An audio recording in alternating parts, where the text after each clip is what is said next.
Welcome to Nimin Live, the #1 place on the internet to learn about YouTube, network with other content creators, and have an awesome time doing it. My name is Nick, and today we are going to be answering your YouTube questions. And when I say we, the other part of the we is my brother from the same mother, D.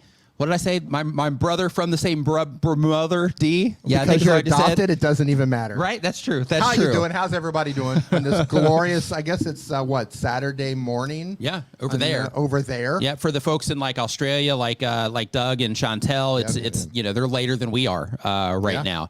So yeah, so today if you are watch this on the replay, we are going to be talking about all things YouTube. We add timestamps down in the description specifically for you that are watching it on the replay, so that you can come in and you can skip through and find the questions that matter the most to you, so you can just jump straight to those. You'll also see a little quick jump option down at the bottom of the YouTube player as well in the video that you're watching.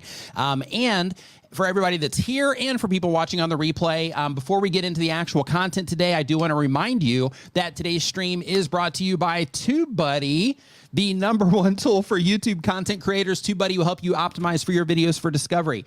TubeBuddy will help you test your thumbnails to make sure that the thumbnails that you are putting out are effective for the people that you're trying to reach and the places where you're trying to get traffic from on YouTube, because they show you if somebody's coming in from browse, how long they're staying and how much they click there. If somebody's coming in from suggested videos, how they're responding there. If somebody's coming in from YouTube search, how they're responding there, and so on. Amazing tool. But in addition to that, they have 90 different tools that will help you run and manage and grow your YouTube channel. So you can check that out at tubebuddy.com/Nimin. And of course, I've got a link to that down in the description as well. This stream is co-brought to you by StreamYard. I was going to say, I think they have 87 tools. 87? Yeah, 87.3. Yeah. So it's co-brought to you by StreamYard, which is the live streaming platform that we use to stream this every single Saturday at 9 a.m. Eastern. And the reason that we use StreamYard is because it's easy. It's easy to bring on guests. It's makes sure that your stream stays online and everything stays running well. In addition to that, they have amazing coffee cups. Also, like you can see right over here, they're nice and big, and they hold a lot of coffee and or water, depending on what it is that you're after. But they also make it easy to add graphics to the screen. Like for example, I'm just going to add this right here so you can see the example. But you can just add overlays and all kinds of really cool stuff, especially if you're trying to cover up your brother that's sitting on the other side of the table. Yeah. You can use StreamYard to help you do that as well. But you can try StreamYard for yourself at StreamYard.com, or of course I've got links to that down in the description as well. So D, I'm fired up today. I was going to say, you're a little bit spicy today. Yeah, it's that Mexican food. If that's how you want to roll today, we can roll that way today. Yeah, it's that Mexican food that we had earlier. I think that's what it is. Yeah, we'll be spicy. We'll be spicy today. Yeah, it's not my channel. I don't care. Actually, it is my channel. Hello to everyone watching. Oh yeah, that's right. Yeah, hey, what's up, everybody on D's channel? What's going on? Hope you guys are doing great too. Yeah, I was going to get you demonetized, but I can't do that now. Yeah, so Tube Spanner, Danielle in the house says, thank you for the super chat. Danielle says, to celebrate, hold on, just jumped up. To celebrate Pride Month, we've updated our code to use a decimal number system. It's non-binary. Ba-doom, ba! Love it. So if you are not familiar with Tube Spanner, it is also a tool for YouTube content creators. You can check that out. I got a link to that down in the description as well. As the conversation comes up throughout the stream, of course, we mentioned that, anyway, but just wanted to let you know that as well. So everybody, hope that you are excited and pumped up to learn about YouTube today. If this is your first time here, I do want to let you know that how this all works is this is all free for you to get your questions answered. So all you have to do here is there's a form that is down in the description of this stream.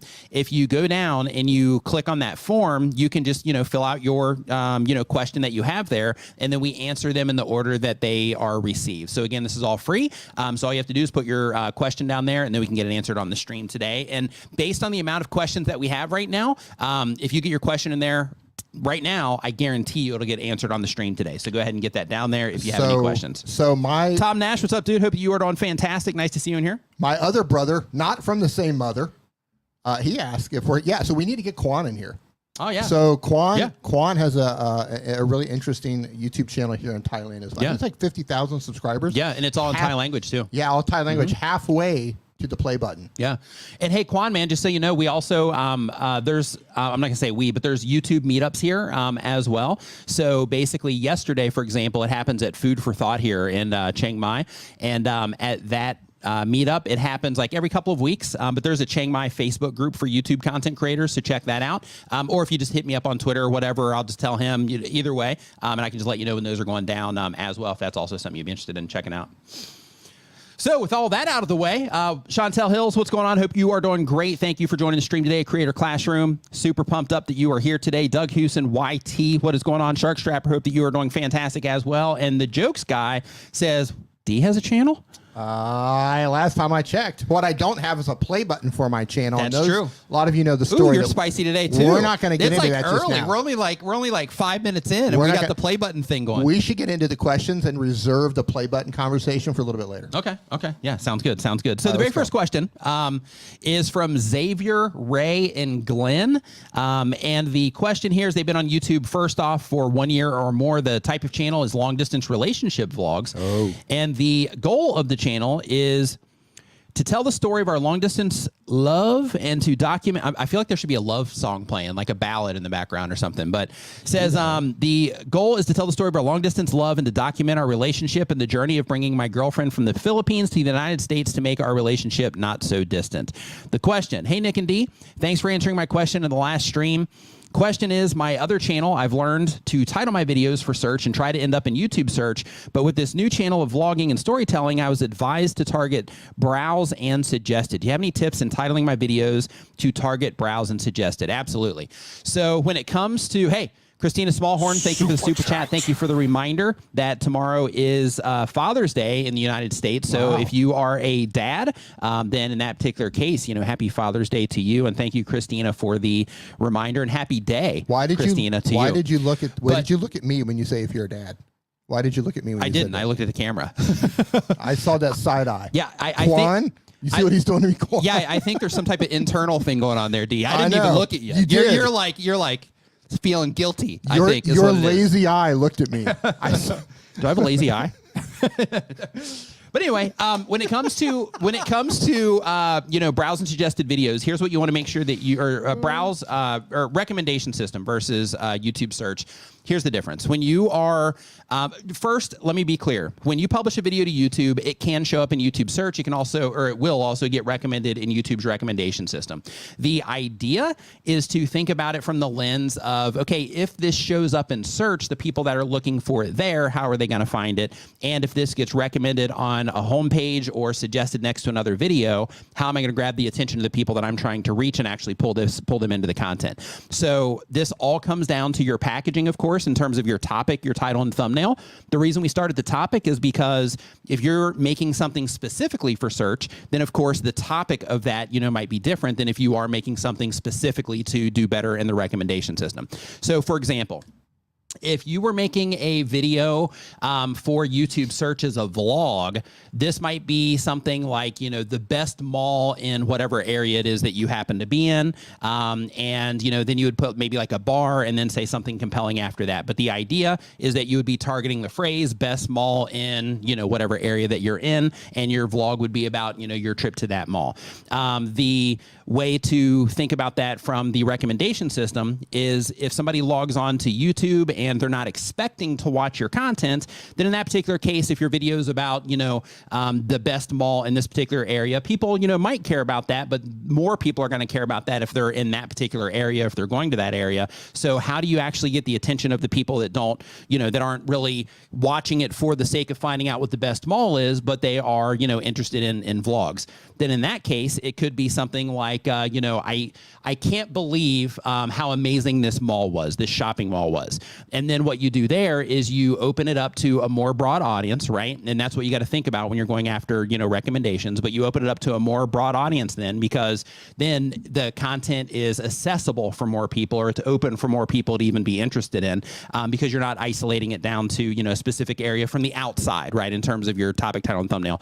And then from there also, you're talking about how, it's an amazing mall or whatever. And that can just be something interesting to anybody. Like, oh, what's so amazing about this mall? Or depending on what you use in your thumbnail, if you showed something really cool about that mall, then it could be like, oh, wow, let me check in and see what this is even about. So the difference between the two is one, what it is that you're actually trying to accomplish with the video, which is why it's so important to think about these types of things before you even, make your video in the first place.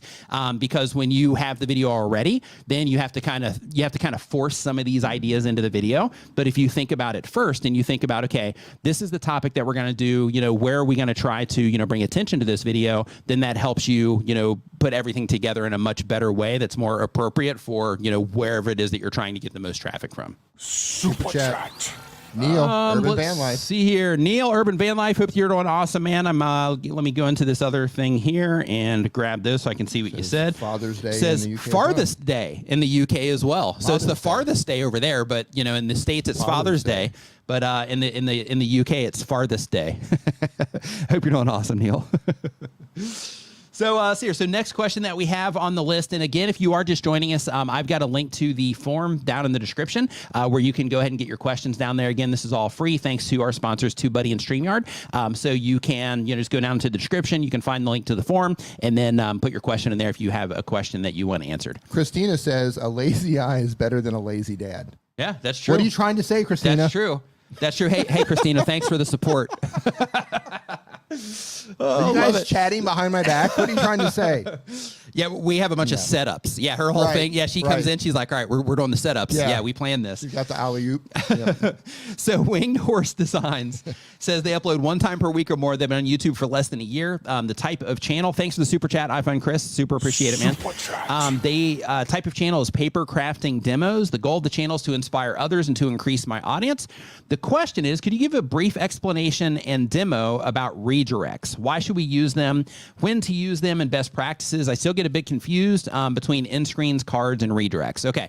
So end screens are what you see at the very end of a video. So let's say that you click on any video on YouTube, and if the content creator has an end screen, then you would watch the entirety of the video, and then somewhere within the last, the limit, the maximum is 20 seconds that you can use this, but somewhere towards the end of the video, as the video is coming to an end, you're going to see boxes pop up on the screen, and typically a content creator will recommend that you watch that, or there'll be some type of graphic saying watch next or something like that. Those are what end screens are.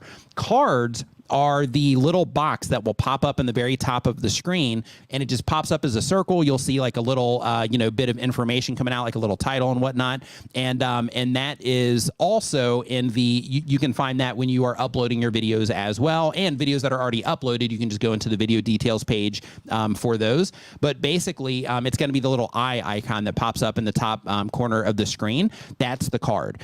With those, it's best practice to use those in the last 20% of your video, because you don't want to sacrifice the performance of your video for the sake of sending people to another video. Instead, YouTube actually recommends that you use cards in the last 20% so that people can fully enjoy the originating videos content. And then when it comes to the redirects are for live streaming. So this stream that you're watching right now. So while D and I are live, of course, everybody's hanging out here, right? Like everybody that's hanging out here during the live stream, they're participating during this. Once this stream comes to an end, at the end of the stream here in about 3 hours, once this comes to an end, for 3 hours today. Once this comes to an end, what we're going to do, D's like, I didn't sign up for this. Yeah. So once it comes to an end, what's going to happen in this case, because I'm not redirecting this anywhere, is this stream's going to end, and then YouTube is going to automatically default everybody into like another video somewhere based on, their preferences and whatnot. And then if I did a redirect here, let's say that a friend of mine was live streaming on another channel. And we actually do this with the live streams that D and Daniel do, with the StreamYard channel. Doug just did it too. Doug just did it to my channel. Yeah, and Doug just did it as well. Right. So basically how it works is once your live stream comes to an end, when you set up that redirect, and you do this in your live stream settings, then once the stream comes to an end, it automatically defaults over to either someone else's live stream or a premiere. So you can also do it with premieres as well. So the idea there is this is a great way to where, let's say that, you have a short live stream that you do, or a long one, and you have either another channel, or you have a friend, or, somebody else that you want to, send those people to. then in that case, as soon as your stream is done, then they'll just go over there as long as you set it up in your live stream settings. So in order to find this, all you have to do is you have to go into your live stream settings. So you would schedule your live stream, and then you would click on the create option up at the very top of the screen. Go into your live stream settings. You're going to see your scheduled live stream there. Click into it, and then over on your left-hand side, you're going to see an option for customization. When you click into that, if you scroll down, you're going to see the options to have a channel or a trailer for your live stream. You're also going to have the option to redirect as well if you choose to. So hopefully all that made sense. The next question that we have. Real question. Someone wanted clarification, and they asked, let me put it up here on the screen. They said, does a redirect have to come to a live or a premiere? Yes. Yes. Yes. Yeah, so you can't send them directly to videos, unfortunately. That would be great. That would be amazing. If it was like already a video on the platform, so you could spend like the live stream talking about the video, whatever, and then like be like, okay, so here it is, bam. Even if it was only your latest video. Yeah. Right. Yeah, YouTube, that'd be great. Get on this. Yeah, Calls, that'd be awesome. Whatever we got to do, make that happen. But another thing that I wanted to mention also, and I meant to do this right when we started the stream today, but I'm sure, if you are, if you've been watching any YouTube content over the last week, you've noticed that people are putting out videos about YouTube lowering the monetization requirements. Like if you've been on the internet at all in any of the YouTube communities, you've probably ran across this information, but just in case, YouTube has recently lowered the qualifications to get into the YouTube partner program. Think of it like a lower tier of the partner program. So you still don't get access to ads, but you do get access to super chats, super stickers, super thanks. And those are ways that you can make, additional money from your content, especially if you start live streaming and things like that. So you have access to that sooner. But as part of this, the thing, and just to be clear, that it was 4,000 hours, to get you into ads, and it still is. But for these features, it's actually 3,000, and the subscriber limit is 500 instead of 1,000. And you have to make sure that you've uploaded at least 3 videos over the last 90 days as well. But basically, when it comes to this, on that particular video, I got a lot of questions asking, hey, when is this rolling out? People saying like, hey, I'm checking my stuff and I just don't see it. So I do want to let you know that they are rolling this out over the course of the month. So because of that, if you don't see it in there yet, you will, as long as you meet the qualifications for it. But if you don't see it yet, don't worry about it. You're not being overlooked or anything like that. It's just still rolling out. So I just want to make sure to let everybody know of that as well. Next up, we got King CMC TV. They do gaming content. The goal of the channel is to monetize. And the question is, I use TubeBuddy, and in my dashboard, it shows my video with high retention, high watch.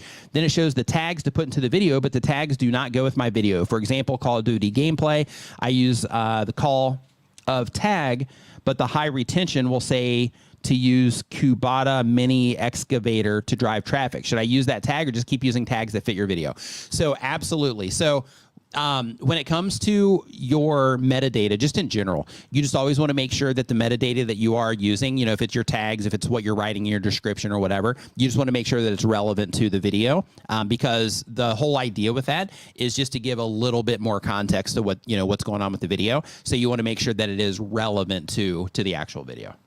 Good question, though. Next up on the list, Adventures with Time says they do watch reviews. The goal of the channel is to help watch collectors and make some side money. And the question is, when I started YouTube, people said that adding subtitles was very important. So I actually wrote the script from exactly from the final edited video. But now I'm letting YouTube automatically make the subtitles, even though some words could be wrong. Is using the YouTube generated subtitles sufficient? Technically, yes, but you want to make sure that you are double checking it if you're having YouTube do it. Yeah. So for this, they've added some crazy stuff to people's videos before. Yeah, keep in mind that, YouTube system, even though it's really good at putting subtitles together, it's not perfect. And it's getting better. It's getting better. Yeah, definitely getting better. But, they use AI for that. So what's happening is sometimes you can say one word, or maybe you use 2 words that are, that you say closely together, or you just don't say it the right way for their system to detect it properly. And then it can actually write something else. So because of that, you want to make sure that you do double check, even though you're not sitting there, having to type them out, go through and do the corrections to make sure that everything is being expressed the way that you intended. This is also great because sometimes you might say something and it could sound like a curse word. And, if you do that, a certain number of times, then it could also cause the video, especially, if it's early in the video, it could cause your video to end up, not being able to be monetized as well. So you want to make sure that you are just double checking them. You don't have to rewrite them or anything like that, but you want to make sure that you're double checking them. And so Christina here, just for some feedback really quick. So I was just getting ready to recommend Rev because I use Rev for mine. But I stopped using them. You stopped using them too? Yeah, I stopped using them too, yeah. Christina Smallhorn, she stopped using them because they are, they have not been accurate for her, I'm guessing. And then Dee stopped using them as well for the same reason, or just stopped using them to... I don't know. I think they were trying to use AI and they kind of lost the human element, so they were getting a lot of mistakes. Oh, okay.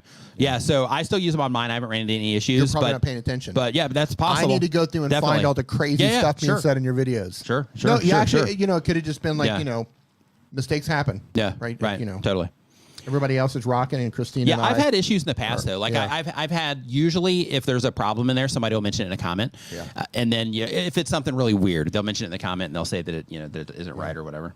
I mean, before that though, they were outstanding. So yeah. Got to give credit where credit is due. Yeah, so another point in here, Jerry Popandrea mentioned, and thanks for bringing this up as well. When it comes to your captions, YouTube doesn't visually mark a video with the closed caption label with the auto captions as well. See, all kinds of fun stuff going on with the captions there. And that's kind of weird that they don't do that. Yeah, it is. I think that's like a lack of confidence in their own system, perhaps. Could be. Like, well, we don't always get that right, so we're not going to mark this as being closed captions. Right. Yeah. Sharing your experience here, Christina. Yeah. So next up, we've got Gaming with Sarah. Gaming with Sarah, they upload gaming content. The goal of the channel is to make people happy and to get monetized. The question is, what is the best way to be monetized? YouTube Shorts or long-form content? It depends. Right? I know everybody hates that answer, but it depends. The reason it depends is if you're really good at making shorts and your shorts get crushed into views, then in that case, you can make money on shorts. But it's easier to make more money with a lot less views on long form content. So because of that, if you're doing it for money right now, I would focus on the long form content for the monetization side of things and maybe the short form content for attention. So basically what I mean by attention is by uploading your YouTube shorts, they just show up in front of people. They don't have to choose to click on them or anything like that. So because of that, it's a great way to get yourself in front of people that might not have ever clicked on your video or that YouTube is showing your short to that might not have ever even known about your channel or what it is that you're doing. So it's just one opportunity to get in front of people that might not have seen you. And with the long form content, that's a great way to, just create the relationships with people through your content and also to, monetize everything that you're doing in the best way. Next question. We've got Build with Mooney. Build with Mooney uploads 1 time per week or more. It's how-to content. The goal of the channel is to share information and teach. The question is, I've been adding shorts to grow my channel, and it seems to be working to get more views and subscribers. Do you agree with this technique? Dee, what do you think? Shorts is just another platform, right? You can live stream. You can use a community. I get subscribers from the community posts, right? So you can make long form videos. You can make shorts. You can live stream. Put content on the community feed. If it's working for you, keep doing it. Right. Yeah. It's one more touch point. It's just a tool. It's a tool. Yeah. It's a tool to get views. It's a tool to reach an audience that you might not otherwise reach through other forms of trying to reach it through long form content. Some people just love watching shorts. Yeah. Some people love watching long form content. Yeah. And there's also the mix. Like, hey, I've only got a little bit of time. I'm sitting here, using the bathroom or whatever. I would love to know a stat. I mean, it doesn't exist, but a stat on like how many people watch shorts while they're in the bathroom. Because that's like a great place. Because then it's like, okay, you don't have to get too committed. You know what I mean?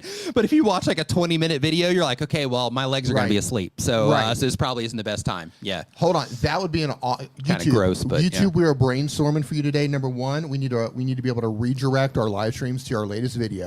Number two, you need a category just called bathroom, and all of the content and all of the content in there is at the proper lengths for the average person using the bathroom. That's great. So your legs don't go to sleep. I think it's either a YouTube Shorts channel or a TikTok, or they might put them everywhere. I'm not sure. Right. But it's something like that. It's called what's it called? Like toilet education or. See, that's perfect. Yeah, it's something like that where like the whole channel is based around like just quick content that people can consume in the bathroom. Yeah. Yeah. Good stuff. I love it. So next up. I love it because my legs always go to sleep. I'm like, really 20 minutes? Okay. My girlfriend actually she'll like, what are you doing in there? I'm just like, You're like watching a live stream. Yeah. Like, she'll ask, what are you doing in there? You've been in there forever. And I'll be like, I don't know what I'm doing. Like I'm sitting here with numb legs and I can't stand up. Like, I don't know what I'm doing. have no idea. So the next channel is from Kids Learn and Grow. They do daily content. The type of channel is Kids Learning with Toys. The goal of the channel is to have some fun and possibly retire early from my regular job. And the question is, first, thank you for all of your advice. I just reached 78,000 subscribers in 5 months because I followed your advice. Really quick, high five, fist bump to you. That is awesome. And let's see here. My question is this: when I try to branch out to other forms of kids content, such as learning by coloring instead of just learning by playing with toys, the videos tank. I'd like to branch out and reach a wider audience by including a variety of videos. Should I keep doing this or keep it niched down and focus on what has worked so far? Again, thanks for everything. So what I would do is I would just keep doing the thing that's working very well for you until that starts slowing down. While you're doing that, I would also, make sure that you are, experimenting a little bit, which is what you're already doing. And by those experiments that you're running, you're going to notice like, okay, they respond to this, but they don't respond to this. So the things they don't respond to, just kind of pull back on those and just make sure you're prioritizing the things that they typically do respond to. Because, experimentation is how you, can find ways to, move even faster. So because of that, experimentation is definitely important. But if you're doing something that's working that well, then in that case, yeah, I would keep on rolling with that. And then I would just do, the experiments for the sake of, testing it. But when you are doing those experiments, what I would think about, and you're kind of doing it because you have, kids playing with toys on one side, and then you have, kids learning through coloring on the other side. So they're learning in both cases, it looks like. So you're still trying to accomplish the same thing, but for whatever reason, they're responding better to the coloring content. So maybe there's less competition in the coloring content. I don't know, but, I would definitely look into that. That could be a factor. It could also be a factor that there's actually a lot of videos in the coloring content, and that allows you to get a lot of suggested traffic, from those videos as well. Not really sure what's going on there, but, if you have the thing that's working, then I would definitely, make sure that you are leaning into that and just prioritizing it, right? So, like, let's say, for example, if you have, 5 videos or 6 videos that you're going to do over the course of the month, or let's just say 8, then in that case, I would do 6 that's the content that usually works, and then do 2 that is experimental content to see if you can, push everything a little bit faster. Next up. So we've got Black Expat in Poland, and they've been on YouTube for 1 year or more. They do travel blogging content. That is very specific. It is. The goal of the channel is sharing my childhood dream of writing and traveling. The question is, we were at an aerobics gymnastics competition last week. As I was recording, I told my husband that I had to mute the music since I might get a claim. He says I won't because other people are already doing it. I already decided to do a voiceover instead, but having this answer will help him understand why I'm always conscious of what I'm recording. So here's the thing, D. This is like your thing. So here's the thing. Take it away, D.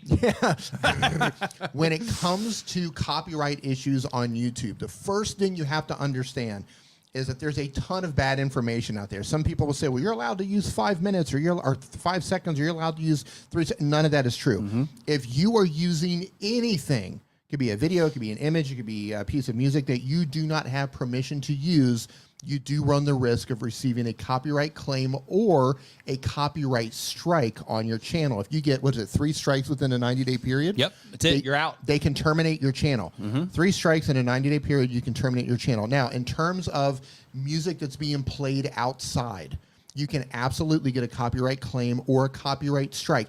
Even if you're just walking down the street and you happen to walk past a bar and that bar is playing music and you're just briefly walking by, if YouTube's Content ID picks that song up, you can get a copyright claim or copyright strike. Now, normally people issue copyright claims for that because they want your revenue, right? If you're monetized, they can claim the ad money that you're making on the channel.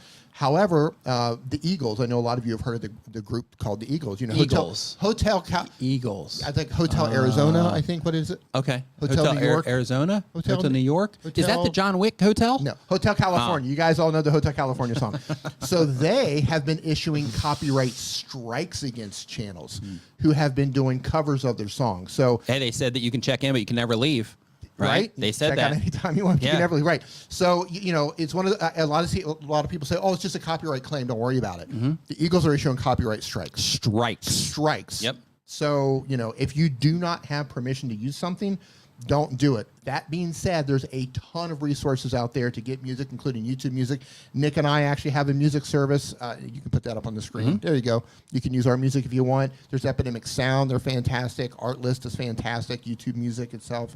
But yeah, don't use stuff if you're out and about walking around and it picks it up. You can get a full-blown strike for that. Yep. Yeah. Coastal Diva is our next question. They upload 1 time per week or more. They've been on YouTube for less than a year. And they do coastal decor shopping. And the goal of the channel says they want to help people cultivate a coastal-looking home that's affordable. That's cool. The question is, best setting for voice quality, or is there a better iPhone for this?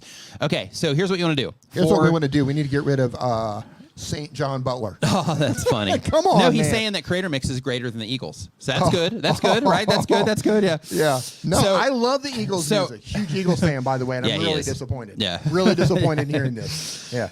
But so when it comes to your voice quality, Adobe just put out, this has been out for a little bit of time now, but they have a thing where you can upload your audio into like just the voiceover part of your video or just your voice. You can upload that into their system, and then it removes like background noise, adds more present to your voice. You know, it even EQs things a little bit, and it makes your voice sound like really good. So in terms of voice settings, if you Google YouTube video render settings, in that same section, you're going to see very specific details about how to set your audio if you wanted to go that route. But if you're like, hey, I'm just getting it into, I'm just trying to make it sound better, then in that particular case, I recommend giving the Adobe Enhance the try. So if you just hop on Google, you go to Adobe Podcast Enhance, then you're going to see the URL for that, and then you can go in there and you can upload it. It's free, which is really amazing. So you can just upload your track into there, and then you'll download a much better version of what you just uploaded. Yes. Yeah, it can make iPhone videos that where you're recording it from like across the room. It can make those sound like you're like this almost. Like it's incredible, absolutely incredible. And the cool thing about that is this is relatively new technology. So give it 6 months, and it's going to be even it's going to be even better. Because absolutely, the audio clips that I've tried that I put into Adobe, just testing it out. Some of them still kind of gets that artifacting that happens. Oh, interesting. I haven't had any of that yet. Yeah. I'd say some of them still get that weird Are you like artifacting. abusing it? Like in terms of like you're like taking it to its limits? Like, hey, I'm going to put the phone like over there and kind of yell at it? Or are you like what are you uploading into it? With aircon running. Oh, okay. I've been testing it with aircon running, with fan So it's like running. your good mic, but just with the aircon running. Yeah. Oh, and you're getting artifacts. Not interesting. Yeah. Oh, okay. Just saying that sometimes it will get like a little bit of an artifacting. Oh, okay. There. Interesting. Sometimes if you do like noise reduction, like an audition or something, it'll get that artifacting sound. So what would you recommend? It's not dialed in 100% yet, but it's really good. It's really, really, really good. So would you say to listen for that, to make sure that you're listening to it through like headphones or something, to kind of listen for that, and then if it does it, maybe try it again? Yeah, I mean, listen to it and use your own ears. If you think that it changes something and you sound weird, then it probably does sound weird. Yeah. But I do that and I'm listening for it. Sure. I'm specifically listen. Okay, I know they're going to mess this up, and sometimes they do. But it's great otherwise. Our next question is from 727 Studios. They are getting ready to start their channel. They do animation content. The goal of the channel is to build an audience, sell merchandise, and have fun. The question is, we're making 25-minute adult cartoons like South Park and Rick and Morty. Should we post as 3 8-minute videos or 1 long 25-minute video? I'm leaning towards 3 8-minute videos with end screens and playlists to link them, feeling that the click-through rate on the shorter videos would be better and the recommendation system would have more of a chances to show us. If you're going to do it that way, I agree with you. But I would experiment with both, right? Because I watch that kind of stuff because I think it's hilarious. But if you are going to do that, I would experiment with the two, because you might find the people that are watching your stuff are totally fine sitting there and watching 25 minutes of it. However, the back-to-back thing is also a win as well. And that's also a great entry point, especially when you're starting the channel, because people can come in and they can test the waters for 8 minutes at a time instead of having to dedicate 25 minutes to it. But if you do that, make sure that you're animating for the purpose of that structure. So what I mean is, make sure that you have some type of cliffhanger that would make sense for them to be like, oh, well, I got to see what happens next to watch that next video, right? So I would make sure that you're just thinking about that when you're putting the animations together. And if you do it that way, then yeah, you should be all right. Daniel Battelle is... hey, what's up, Daniel? He says, traveling through the Nevada desert in a convertible, listening to the Nimmons. Nice. Normally, nice. that Love would be it. a great place to be listening to, like the Eagles. It would. Yeah, I'm thinking Fear and Loathing Loathing in Las Vegas. Yeah, that's what I'm thinking right now. Yeah, he's riding through. He's like riding through the desert, looking for like all kinds of stuff. Yeah. Daniel, as your attorney, I advise you to turn off the Nimitz show and put on some Eagles. So good. Yes. So good. I'll see you in Las Vegas. So good. Doodles ASMR. They upload 1 time per week or more. The type of channels are ASMR to relax, unwind, and de-stress to the sounds and whispers of soft-spoken words of ASMR. Jason, not the Eagles. The goal of the channel is where a viewer can relax, de-stress from their day-to-day life, and sleep better.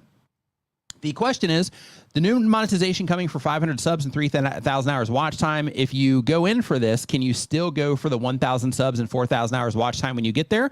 I'm almost at 500 subs, or should you wait until the original 1,000 subs monetization? Yes. So if you go in at 500 and 3,000, then in that case, you are coming in at just a lower tier. And then when you cross the other one, then because you already set everything up, breathe, get it out.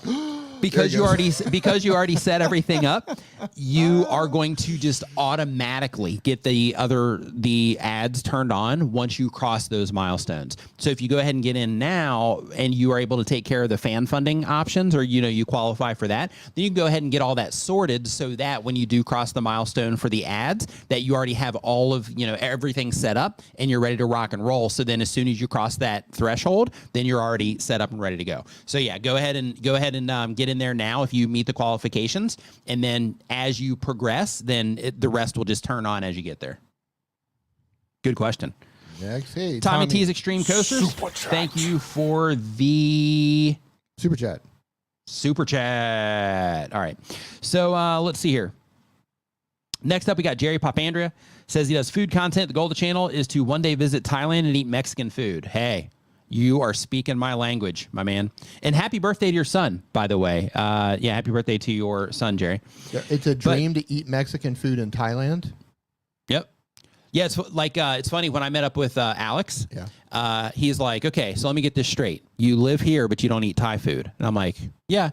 Because like every time we went to eat, I'm like, hey, let's go find some Indian food, or hey, let's find some Italian food, or hey, let's find some Mexican food. He's like, how come you never say Thai food? I'm like, because I just don't eat Thai food. Yeah. He's like, it's a little bit weird. So you came all the way over here to eat Thai food, and you don't eat Thai food. I'm like, well, I didn't come here to eat Thai food. Right. Right. That's not my it's not my jam. I'm curious. So to speak. Not my peanut butter either. Before you eat peanut butter. What are you talking about? No, I said it's not my jam, and then I said it's not my peanut butter either. Yeah, I'm curious. While he moves on to the next question, what is your favorite food? My favorite. No, I'm still going here, but yeah. Well, I'm going to interrupt you. Go ahead and type it in the chat while he's going.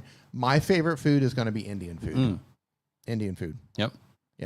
And we have great Indian here in Thailand. Great Indian food. Yeah. Great Mexican food. Yeah. As well.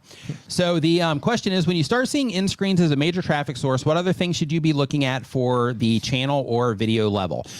So if your end screens are a major traffic source and it's actually becoming, like something where you're getting, a lot of views from, then in that case, just make sure that you have everything set up properly elsewhere. So, like for example, if somebody is coming into one video and from that video, they're clicking on an end screen and landing on another video, just make sure you have everything around that next video set up right based on the relevance of the video and the interests that the viewers have that are interacting with that video and kind of following that path. And then the same exact thing happens for the next piece of content that you're recommending as well. And just follow the chain and just double check and make sure that every video that somebody could experience, if you had a perfect scenario and somebody went through video to video to video to video, make sure that there's an easy path for them to get to that next video in all of, pinned comments, end screens, cards, links in the description, the whole thing. Make sure that, that you have everything set up right.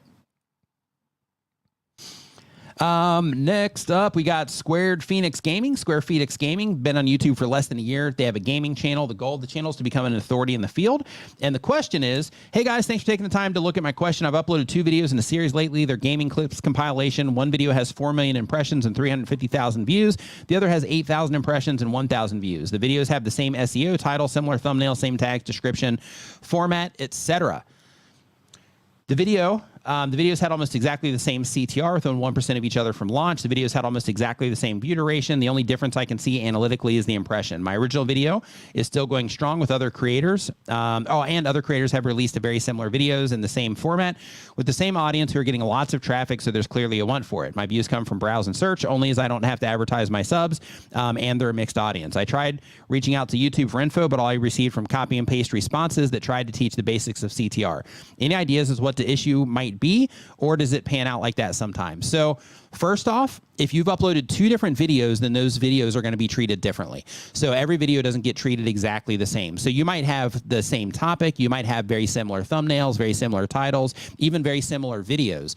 However, when YouTube starts showing those to people, people are just going to respond differently to them. When they're showing them to them, different people are going to see them.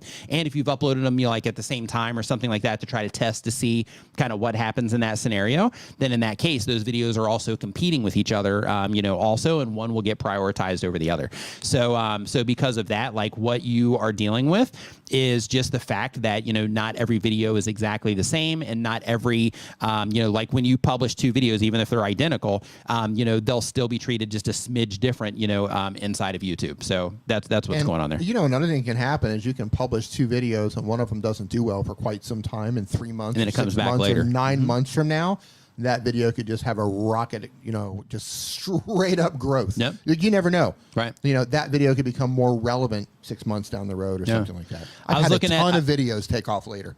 I was looking at a channel yesterday. He's got like almost 4 million subscribers. I think he's around like 3.5. And in his case, he publishes like 3 videos a day on most days. Jeez. And shorts or long form? Long form. And with those videos, when he publishes them, a lot of them initially will get like 3,000 views and then kind of cap out there. Right. Maybe 4,000 views and cap out. Yeah. Every now and then he'll hit, have a hit like every few days or whatever, because he's uploading a lot of content, where one will get like 30-something thousand views. Maybe he'll land like 100,000 here and there.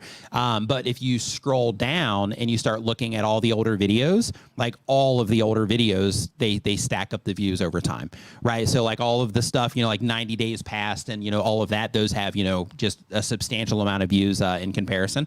So, when at the time of publish, like Dee's talking about, don't always think that, at the time of publish, if it doesn't do great out of the gate, that you've kind of lost it or missed the boat, so to speak. Especially if you're getting a lot of traffic from search. Yeah. Sometimes you got to plant that seed and let it grow. Tummy Comforts is our next question here. They upload when they have time, and the type of channel is cooking, tutorials, and reviews. The goal of the channel is to reach a broader audience. And the question is, will it affect my channel if I change my channel name? Basically, when I finally do get monetized, I'll be changing my channel name. Or will changing my channel name give me any setbacks in the future? I think that I can reach a more broad audience if I utilize a different channel name. Here's the thing. When it comes to your channel name, like the thing that's going to actually make a difference for you, I mean, of course, when it comes to like your brand on the internet, channel name is important, right? Because if I go to a coffee shop and I meet up with Dee and we're sitting there talking about YouTube stuff and I'm like, oh man, I ran across this video, because you're doing tutorials, right? So it's like, man, I ran across this tutorial video, they're showing how to, cook this thing or whatever. This is a great channel. You want to check it out. And Dee's going to be like, what is it? And then I'll be like, oh, well, this is the name, right? So that, just making sure it's easy to understand and not confusing so that people can recommend it to each other, that's part's important. And when it comes to your actual performance on your channel, though, the thing that's actually going to matter is how people respond to your videos. So what you want to think about the most is just making great content. And then your channel name, like look at it more from like a branding perspective, not necessarily if I update my channel name, then everything's going to change for my channel, because that's not the case. What is actually going to make the difference for you is just the content. It's not going to be your channel name. So one thing that might change is, with your channel name update, you might be more confident about your new name, more proud of it, or whatever, and because of that you might talk about it more, you might be more likely to share it or whatever based on how you do that. So that might be different. But in terms of how other people are going to respond to it, no, people don't care. There's channels on YouTube that have all kinds of weird stuff, in their channel names, and in some cases it's not even relevant. And as a matter of fact, if you look at Dee and I's channels, all right, I can tell you, we just use our names, so people don't even know what to expect when they actually see the channel name. But when they actually see the thumbnail and title, then they know what to expect. There are a ton of fantastic channels that I come across that I want to tell people about, and I can't remember their name. Can't remember the name. Yeah. And it's not necessarily that they have bad names, but they might have unusual spellings. Perfect example, and obviously I'm the minority here. There's a science space channel where they do amazing animation. It's got something like Kurtz in it. Kyrgyzstan. Kyrgyzstan, is that what it is? Mm-hmm. Something like that. Yeah. See? Yeah. I can never remember that. But the thing is, they get crushed with views. Somebody remembers it, right? But right. Well, it just gets recommended on YouTube. Like you don't even have to remember it. Like it just gets recommended. Yeah. Great amazing videos. Content is going to be king no matter what. A good video is going to trump everything else. Yep. Authorly, yeah, we've heard of Rumble, of course. Yeah, it's we've definitely heard of Rumble. So Machina Mafia TV, they've been on YouTube for less than 6 months. The type of channel is beat production, beat tutorials, industry news, and tips to get music placements. Nice, love it. The goal of the channel is to promote my own production as well as promote my recording studio to drive revenue to eventually work full-time producing content and music. Sponsorships from the companies whose products I use and promote. The question, review my page for feedback. Currently, I'm doing 3 posts a week. Yeah, so we don't do the channel reviews here. So for that, you want to make sure, I think I might be doing a channel review stream on the Tube Spanner channel next week. So make sure that you just hop on YouTube search and look for Tube Spanner and you'll find that. Do you do that weekly? D, not always. I just kind of do it here and there. And then D and Daniel, who's driving through Nevada right now in a convertible. With his top down. With his top down, yeah. With his lawyer doing all kinds of crazy stuff. Yeah. With them, they do a live stream on the second Tuesday. He's in the seat back. The second Tuesday of every month. He just threw me for a loop. I think it's the second Tuesday of every month on the Saturday. Second Saturday. That's why I stream on Tuesday. Yeah. You just threw me for a loop on that one. My brain was going Tuesday. What did I forget to do on Tuesday? Second Saturday of every month, we do channel reviews over on the StreamYard. The StreamYard YouTube channel. And I've got links to the StreamYard YouTube channel and the Tube Spanner channel in my community feed. So if you just scroll through that, you'll see content for both of those. Next up on our list. I had this visualization of Daniel driving through the desert with the top down. And like the song Panama playing from from Van Halen. Nice. I don't know why that's in my head. His hair just kind of blowing in the wind and he's just kind of like, got this whole thing going on, Daniel, in my head. Invest for Finance is our next question here. They've been on YouTube for less than a year. They do personal finance and investing content. The goal of the channel is to help others get better at personal finance and investing. Question, how's it going, guys? Doing well, D? Yeah, we're doing great. Yeah. Says, I upload a video to YouTube once per week, and I've been doing that for about the last 6 months. My subscribers counts seem to have gotten stuck around 50. Any insights into why that may be the case? What am I not doing right? Thank you. So when it comes to YouTube, first off, just remember it's more important for people to watch your videos than it is for them to subscribe and watch and enjoy your videos than it is for them to subscribe. But when people subscribe, that's definitely like a good thing in terms of, YouTube identifying that, those people are, enjoying your content enough to subscribe. But a subscriber doesn't necessarily mean that, if they don't interact with like a nice handful of your videos, doesn't necessarily mean that they're going to always get recommended your videos. However, having subscribers does unlock YouTube features. It looks great from the outside. It does create like some type of expectation for your content when people do see it. There is, all of those aspects of it. But when people are not subscribing to your YouTube channel, there's some things you can do. The very first is ask, just ask them to subscribe, put some type of value proposition first in terms of what it is that they're going to get out of your content. So for example, hey, if this is your first time here, I do X type of content. I put out videos every Tuesday. So, make sure you subscribe. So you can do that sort of thing, but keep in mind that interrupts the viewer experience. So that's effective, but it interrupts the viewer experience. So you kind of have to balance that. What I would do right now, since you are just getting going on your YouTube channel, I would actually focus on the content right now. So, of course, I know you want more, subscribers on your channel, but I would actually focus all of your efforts right now on just making content, learning about YouTube, studying your analytics, trying to figure out like what's going on and what people are responding to and what they're not responding to, learning how to make better thumbnails, learning how to, edit better and things like that. I would focus on those as a priority right now. And then when it comes to the subscriber count, once you start hitting like a nice, comfortable, average view count on most of your videos, then that's where you can get into experimentation mode. So the reason I'm saying that is because like, let's say, right now, I'm actually gonna go look at your channel and see what kind of views you're getting. But like, for example, if you're not getting a lot of views on your videos, you can't really experiment quickly. But if you're getting a lot of views on your videos, then you can experiment quickly. Yeah, so like 21, 14, 31 in the shorts. On the long form, we've got, 43, 35, 36. So one thing that you want to think about, and this is why I'm recommending that you focus on the video content right now, is like, let's say that you're like, because you're on, finance content. So I'm going to guess, through some of this that you understand the ideas of, like if I say things in one way, people might respond to it better than if I say things in another way, right?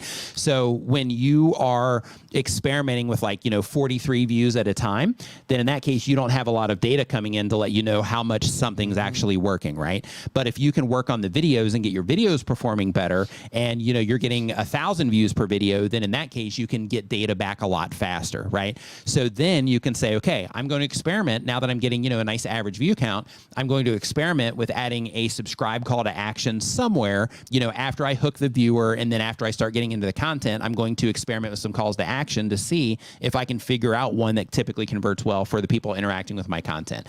Then once you run that experiment, because again, you're getting more views, then from there you can say, okay, well, I have the information from that. Let me try doing it somewhere else in the video and see how people respond to that. So instead of having a whole interruptive thing where I just stop the video and say, hey, by the way, if this is your first time here, blah, blah, blah, then in that case, while you're showing somebody something about, because you're on like stock market, videos and things like that. So while you're talking about one of those things, then in that case, if there's a lull for any reason while you're waiting for like a computer screen to load, or, while you're thinking about something else, whatever, then in that case, you could just say, hey, by the way, I put out videos like this every, later in the video, I put out videos like this every Tuesday. So if you're enjoying yourself so far, remember to subscribe, right? And then you can see how people respond to that and, kind of rinse and repeat. But when you're getting more views, it allows you faster experimentation. So right now I would focus on that. And another thing to think about is the way that YouTube works now. In the past, subscribers was a much more important thing, but the way that YouTube works now, if somebody watches one of your videos and they do not subscribe to your channel, but they really enjoy that video, and let's say they watch another video and they watch it all the way to the end, let's say they give it a thumbs up, they leave a comment, something like that, whatever they do, if YouTube detects that they are enjoying the content, then YouTube's going to recommend more of your content to them. So because of that, you have to kind of crack the nut, so to speak, on learning how to get, just people to enjoy the content more. And then once you do that, YouTube's going to be showing your videos to more people. And then that's going to give you that, more room for your experimentation. But the idea I'm trying to express with that, though, is that it's more important to get people to watch like videos back to back and just have a really good experience with your videos, because then YouTube will recommend it to them.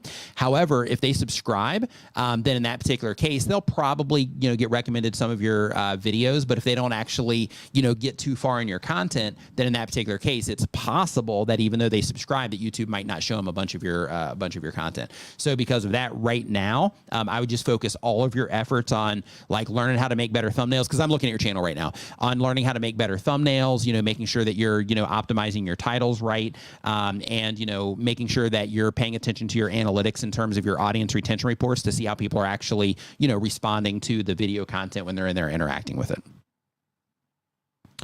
Let's see here. Next up on our list.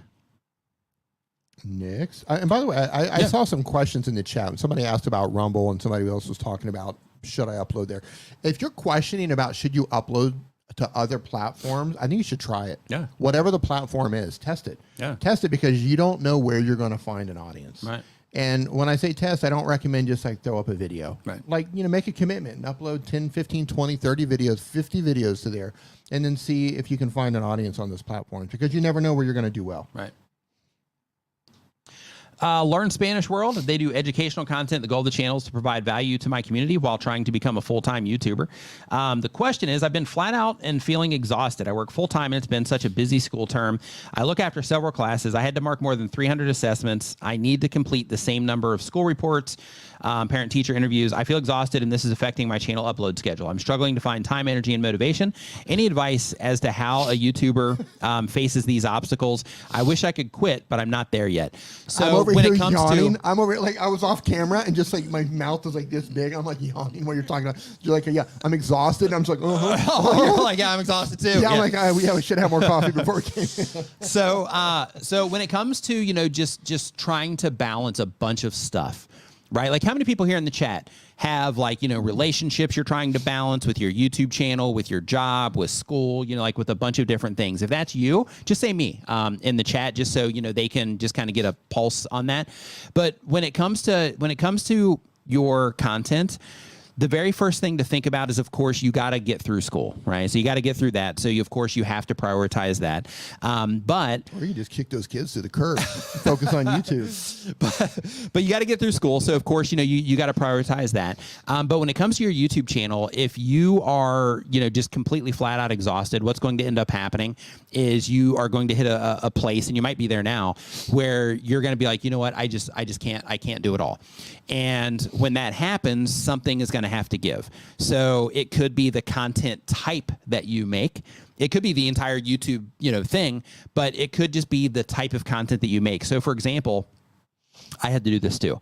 Yeah. So when I came onto YouTube, I was on this channel and that you're watching now, and I was making content. I had my very first video was about how to overcome camera shyness, and then I had some other things like how to make faceless videos, how to come up with video ideas, that kind of stuff. But I also had videos about like how to stay focused when you're working in a coffee shop, how to name your next project, things like that. Because in my life at that time, those are things that, you know, that I was dealing with, and I was just sharing my experiences of stuff that I was dealing with. During that time, I got the opportunity to work on another YouTube channel. And that other YouTube channel, I was uploading, you know, a decent amount of content over there, but that content took a really long time to make. So since that content took a very long time to make, I put myself in a position to where I was either working on my YouTube channel or I was working my job essentially at that time. And since I was working, you know, pretty much most of my day, then in that particular case, it didn't leave a lot of time for other things, and I just couldn't do it, right? I came to a wall to where I was like, all right, something's got to give. So the thing that ended up giving, because I still had to earn, you know, an income. So because of that, you had a lot of heavy editing. Oh yeah, videos, tons, so and the research too. A lot of editing. Yeah, the research also.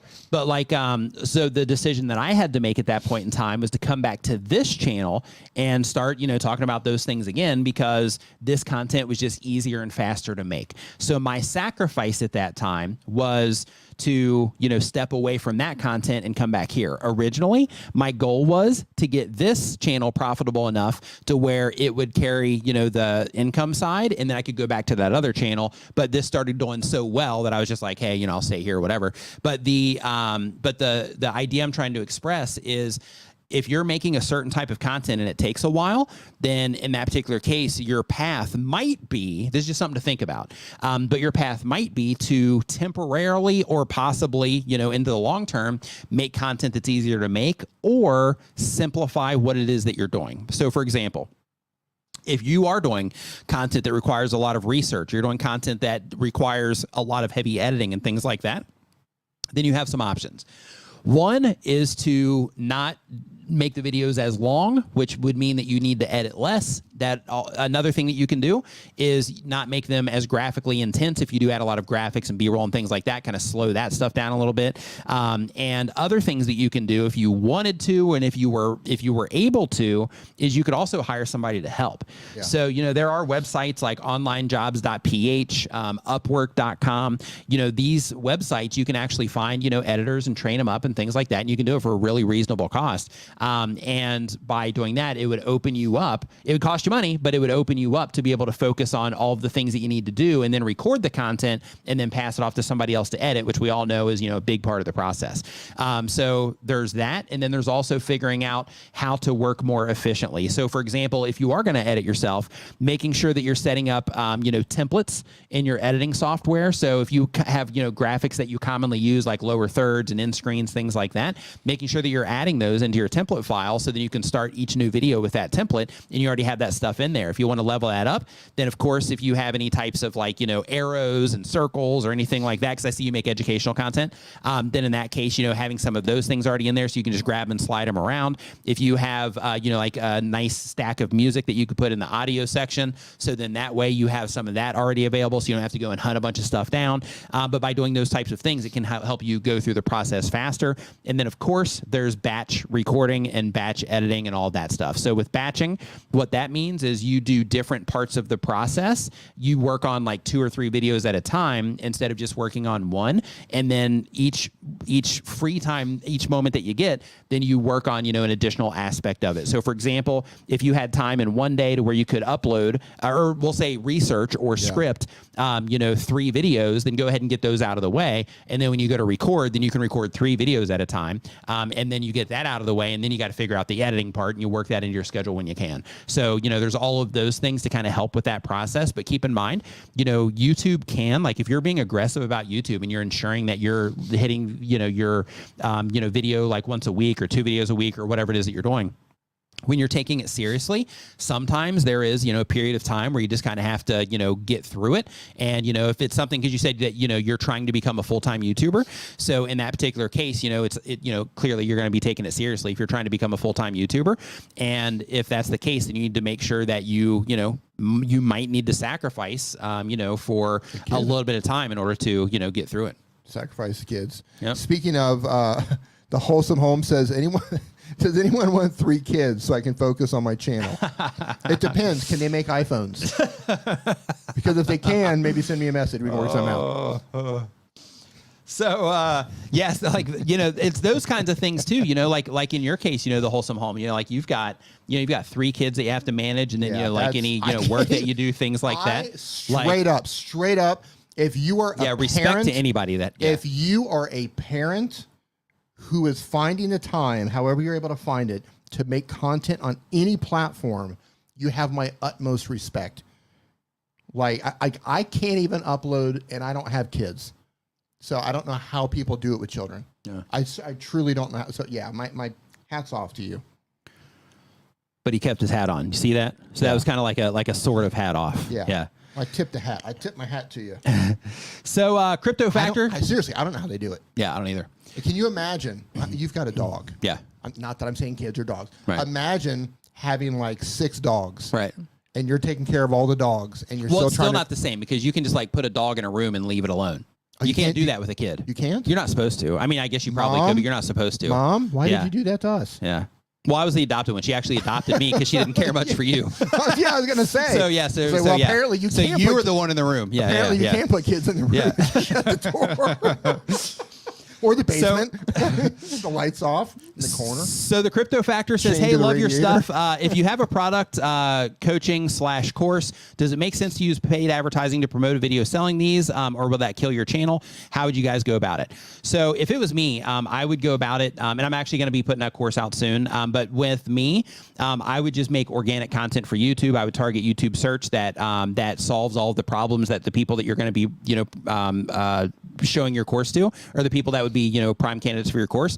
I would make videos that solved or answered as many questions you can possibly make, and I would target all of that content optimized for YouTube search, so that hopefully you can get some traffic there. Of course, you'll get in the recommendation system too, like YouTube will put you everywhere, but or they'll test you everywhere. But I would be intentionally trying to go after YouTube search, and the reason for that is because, one, it's extremely consistent. So if you look in your traffic sources report on your channel right now, and this is for most everybody here, one of the things that you're going to see is if you do intentionally target YouTube search with some of your content, you're going to see that your search traffic source is relatively consistent, where the recommendations are kind of all over the place. So if you are using it for business and you're trying to drive attention to it that way, then in that case, it just creates that consistency in, you know, the amount of sales that you're getting and the amount of, you know, people that are interacting with the content just based on the topics, right? And in addition to that, if you make a video and you optimize it for search, because of the power of YouTube, not only do you get the opportunity to possibly show up for, you know, a search term on YouTube or multiple search terms on YouTube, but you also have the opportunity to show up in Google with your video, in Bing with your video, in Yahoo with your video, and like all of the textual search engines, they show video results, and you have the option to show up there as well, and you can also get a lot of traffic for them. In addition to that, in your case specifically, since you're trying to drive awareness to your courses, I would also hop on Pinterest. A lot of people, you know, they sleep on Pinterest, but I would hop on Pinterest as well, because Pinterest can also show up in search results. So I would be, you know, putting some content on Pinterest, and you can just repurpose your content over there, or you can share your YouTube videos there. But basically, when you share your videos over there, you want to make sure that you're, you know, optimizing those for search as well. And then that just gives you the opportunity to show up in all these places where people are actually, you know, looking for what it is that you have. So that would be, you that would be the approach that I would take. And then when it comes to paid advertising, you can do that. But I would actually save that for like Facebook and, some other, platforms there where you might be able to reach people and try to go after the organic response on YouTube. YouTube is beta testing, and you might have this in your channel right now. I'm not sure. I think it's overpriced, but YouTube is currently testing a feature where you can promote your videos. It's in beta right now. Yeah, but if you go into your creator studio, then you'll see over in the far right-hand side, if this feature is enabled on your channel, you'll see over in the far right-hand side, it'll say like promote or promotions or something like that. And then you'll see the little beta word next to it. But if you click on that, the way that that's supposed to work, based on the limited information that I have on it, the way that that's supposed to work, to my understanding, is that when you are using that, even though it's more expensive, they actually target people that, for your ads the same way they target people when you publish a video. So, they're like, hey, these types of people are interacting with this channel, so we're going to show your ads to them, right? So that's kind of how that works, which, kind of makes sense of why it would be more expensive, because the targeting would be, good in that case. But, if you are going to run ads on it, you might want to consider trying that. But really, if it was me, I would be trying to go after, organic search for some of that, for the sake of, making sure that you're just giving yourself that, consistency there. Think Media's in the house. How you doing? Hey, what is going on? Hope that you are doing fantastic. So as they came in, it just dawned on me what we didn't do. What? So those of you who know, Nick and I separated when the whole world shut down for a couple of years. We've just started streaming again. We used to have a row of books right here. Oh, yeah. Yeah, they're at my place now. Yeah, we need to get the books back up here. Yeah. Think Media has YouTube secrets. Sean I got a link to it down in the description. Yeah. Fantastic. Yeah, so that's YouTube secrets down in the description there. We have a row of books right here. The whole crew. Yeah, if we redo the setup, that'd be a good thing to put on like the little center table or something. Yeah. Hey, Renee, how you doing, buddy? Renee Ritchie in the house. What's up? Yeah. So one thing he says here, he says that the promotion tab is kind of just a nice integrated UI for Google AdSense, which has always been available, but never really easy for creators. Boom. So let's see here. So next up, we've got Shark Scrapper says, I should cross the 8,000 subscriber mark this week. Much of my success has been the knowledge that you have shared. Thank you. Looking forward to seeing you at VidSummit in October. High five and fist bump to you, and I will definitely see you at VidSummit in October. I actually just found out that I was speaking there day before yesterday, actually. So I'm super looking forward to VidSummit this year, as always. Links to that in the description as well for anybody interested in VidSummit. So next up on our list here. Genealogy with Amy Johnson says the books are at Nick's house along with these with the play button, right? Yep. So next up, we've got Becky B Plays. Becky B Plays. They do horror and Let's Plays content. The goal of the channel is to build a community and have fun playing games. If I could make money, that's a plus. And the question is, so I did a live stream and then cut it up into long form videos. Is there any issues with that? I was told YouTube doesn't like that. My stream was done on YouTube. Yeah, you can repurpose your live stream content if you want to on YouTube. So you can, cut out chunks of it and you can upload it as standalone video content. You can cut out chunks of it and upload it as YouTube Shorts. You can absolutely do that. You can absolutely do that on YouTube. Because what it is that you're doing there is you're not taking the same exact live stream that's, public on YouTube and then uploading it to a bunch of channels, that they frown upon. But what you're doing is you're actually making, kind of bite-sized, more accessible pieces of content for people to, be able to come into your channel from. Texas is our next comment here. The type of channel they have is games and Roblox edits. The goal of the channel says I want to make money and people... I want to make money and make people that watch my videos laugh. And the question is, I want to get subscribers, but as I keep creating, more people will unsub. And I've lost 10 subs in one day, and I want to get a tip about creating YouTube Shorts. Okay. So one thing, just to let you know. How many subscribers have you lost over the course of your channel? Over 350,000 so far. And that's the last time I looked, probably like 2 or 3 months ago. Right. So it's going to be more than that now. But yeah, I've lost over 350,000 subscribers over the course of my channel. Losing subscribers is part of the gig. People subscribe or unsubscribe for a bunch of different reasons. Sometimes it's YouTube deleting, bot accounts or inactive accounts or spam accounts, things like that. In other cases, it's just people, have interacted with the content and maybe, you started making something different, or they interacted with the content and they subscribed, for something and they enjoyed it. And then after that, maybe they just got interested in something else. So then when your video got presented to them and they, clicked on it, maybe they're like, yeah, I'm not really interested in this anymore. And then they clicked away. So, people unsubscribe for a lot of different reasons. So what's best to focus on there is, instead of focusing on the loss, pay attention to those things, because they do let you know, in terms of like, okay, well, they're not really responding to this well if they're unsubscribing, so much.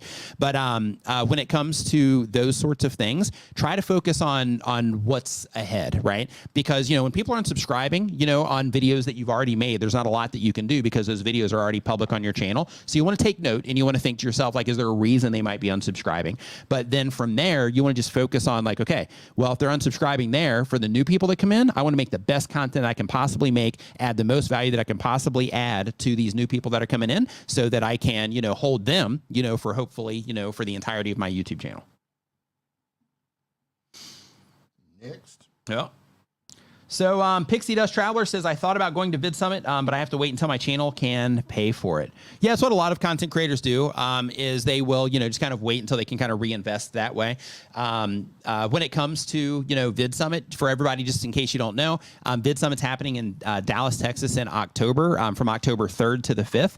I'm super looking forward to it. It's at a new venue this year, but it's a place where you can go and you can interact with other content creators at a bunch of different levels. You'll learn from people on the stage, but you'll learn a ton just through conversations that you have, just, standing in the hallways and talking to other content creators. It's also a really welcoming environment. So for example, a lot of new content creators are intimidated by these types of things because they're worried that people will think like, oh, well, I have a low subscriber count. So, people will think that, I'm not a serious creator or something like that. But in reality, everybody looks at everybody as peers there. So like when you go, you'll just walk in and start having conversations with people, and people won't even ask you how many subscribers you have because they don't care. They just, they're just trying to, network with other content creators and, help and, all that good stuff. So yeah, it's an amazing conference. So, yeah, and most people are really accessible there too. Yeah. I'm not going to say everyone's accessible because that's just not the case, but most people are accessible there, and it's really easy to run into somebody like just in a hallway or in an elevator or sitting around within a group of people that you can sometimes just eavesdrop or just join into a conversation. Yeah, it's a really welcoming environment. It is, and it's packed full of creators, and the energy of the place is amazing. Yep. Nishan, I will see you there. Hey man, hit me up on since you're going, hit me up on Twitter DM if you have a Twitter account. Hit me up on Twitter DM if you get the chance. Dr. Blueberry is the channel name here. They do daily content, but on YouTube for less than a year. The type of channel is gaming and edits, and the goal of the channel is to get at least 2,000 subs, and I'm uploading to make people laugh and smile. The question is how to gain more subscribers fast. That's going to come down to your content and how many people are interacting with your content. Of course, there's little things that you can do in terms of, asking people to subscribe, that kind of stuff. But at the end of the day, if you want to gain subscribers fast, then you have to make content that is competitive for YouTube, meaning that it has to be, for the people that you're trying to reach, it has to be as good as or better than all of the other content that YouTube is recommending to those people. So because of that, if you want to get subscribers faster and you want to grow your channel faster, the rule for that is make sure that you're coming up with good video ideas, because a good video idea will trump a lot of the other stuff, right? In terms of people being like, oh, that's interesting, let me click on that. But coming up with a good video idea is extremely important. Of course, learning how to make effective thumbnails is important. Learning how to write really good titles is important.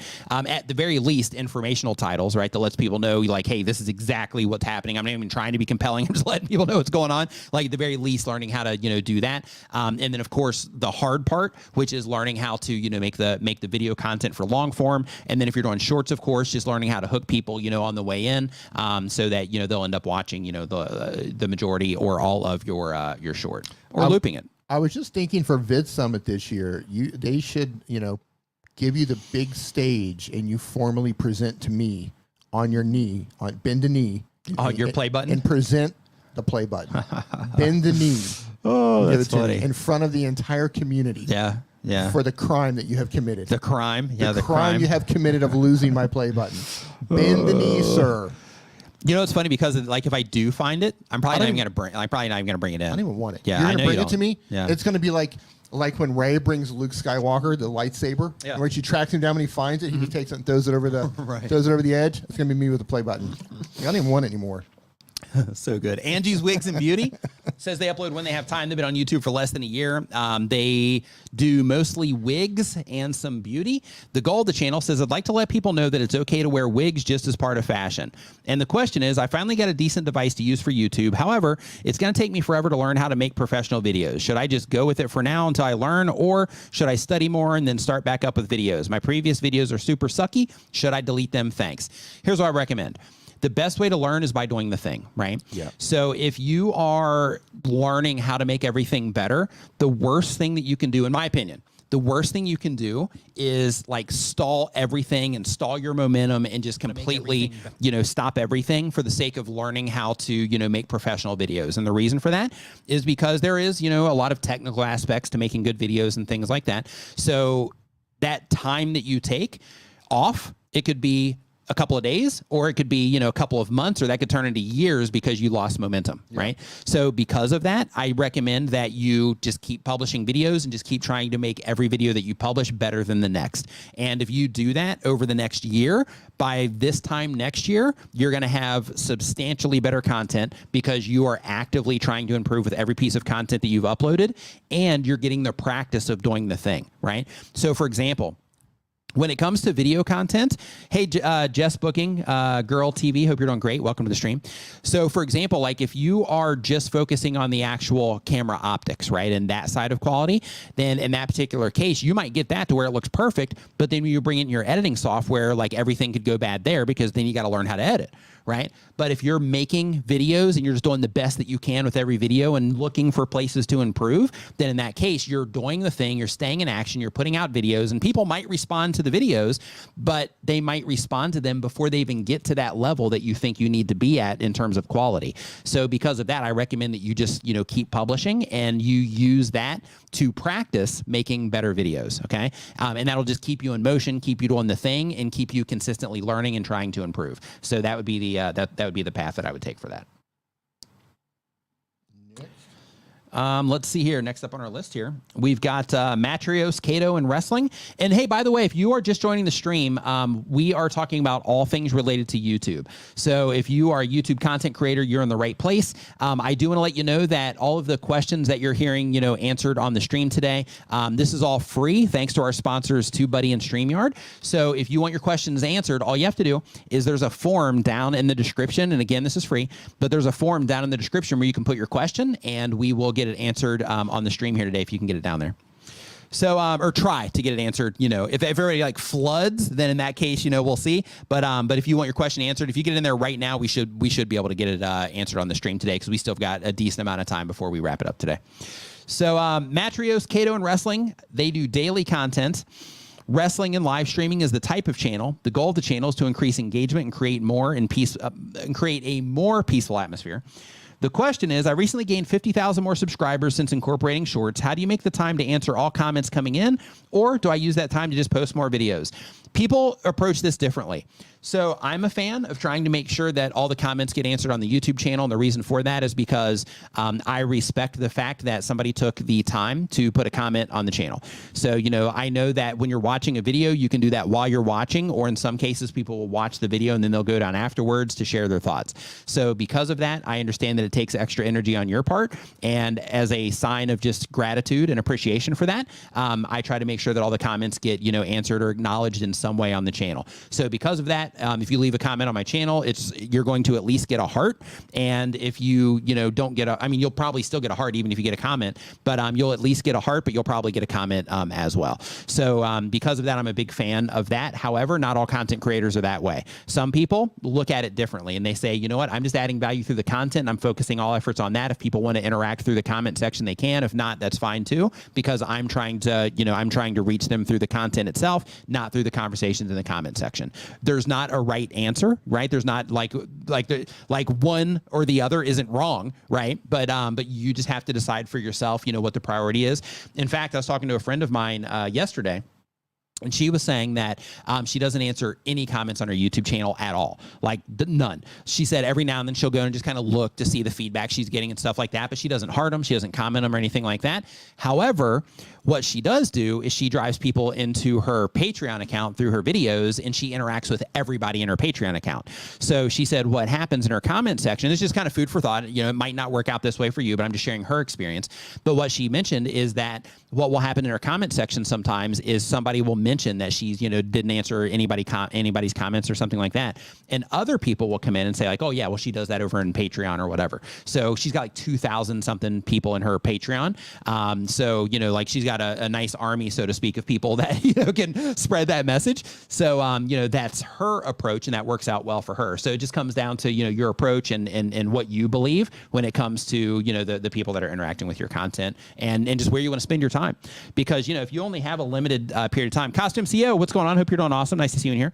But if you have a limited amount of time and you're like, hey, I have the option to sit here and answer comments for an hour, or I can sit here and make a YouTube short in that hour, or 2 YouTube shorts in that hour, or 3, or, you know, depending on, you know, what you're doing, then in that case, you know, you might say, you know, it would be more advantageous for everyone, for my audience, for me, for everything that I'm trying to do, just to focus on, you know, making those shorts, because I have a really limited time to do this stuff. So, you know, just kind of running through, you know, those ideas, you know, to consider for making the right call there. Life on YouTube and Twitter. What's going on? Welcome to the stream today. So next up here, we've got Relaxing Nature. Relaxing Nature, they do hiking and nature content.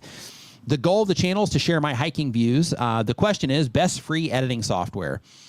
Free. So I would say right now, a lot of people like DaVinci Resolve. With DaVinci Resolve, it can be a little bit taxing on your computer because it is software that you install into your computer.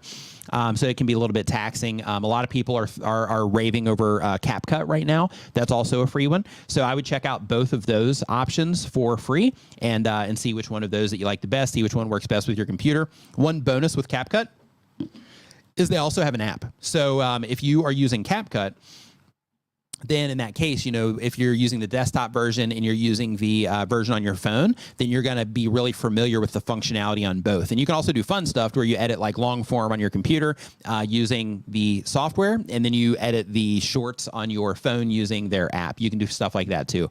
So just that familiarity between the two, you might want to consider CapCut, but you also have DaVinci Resolve as one that, you know, people are really happy with.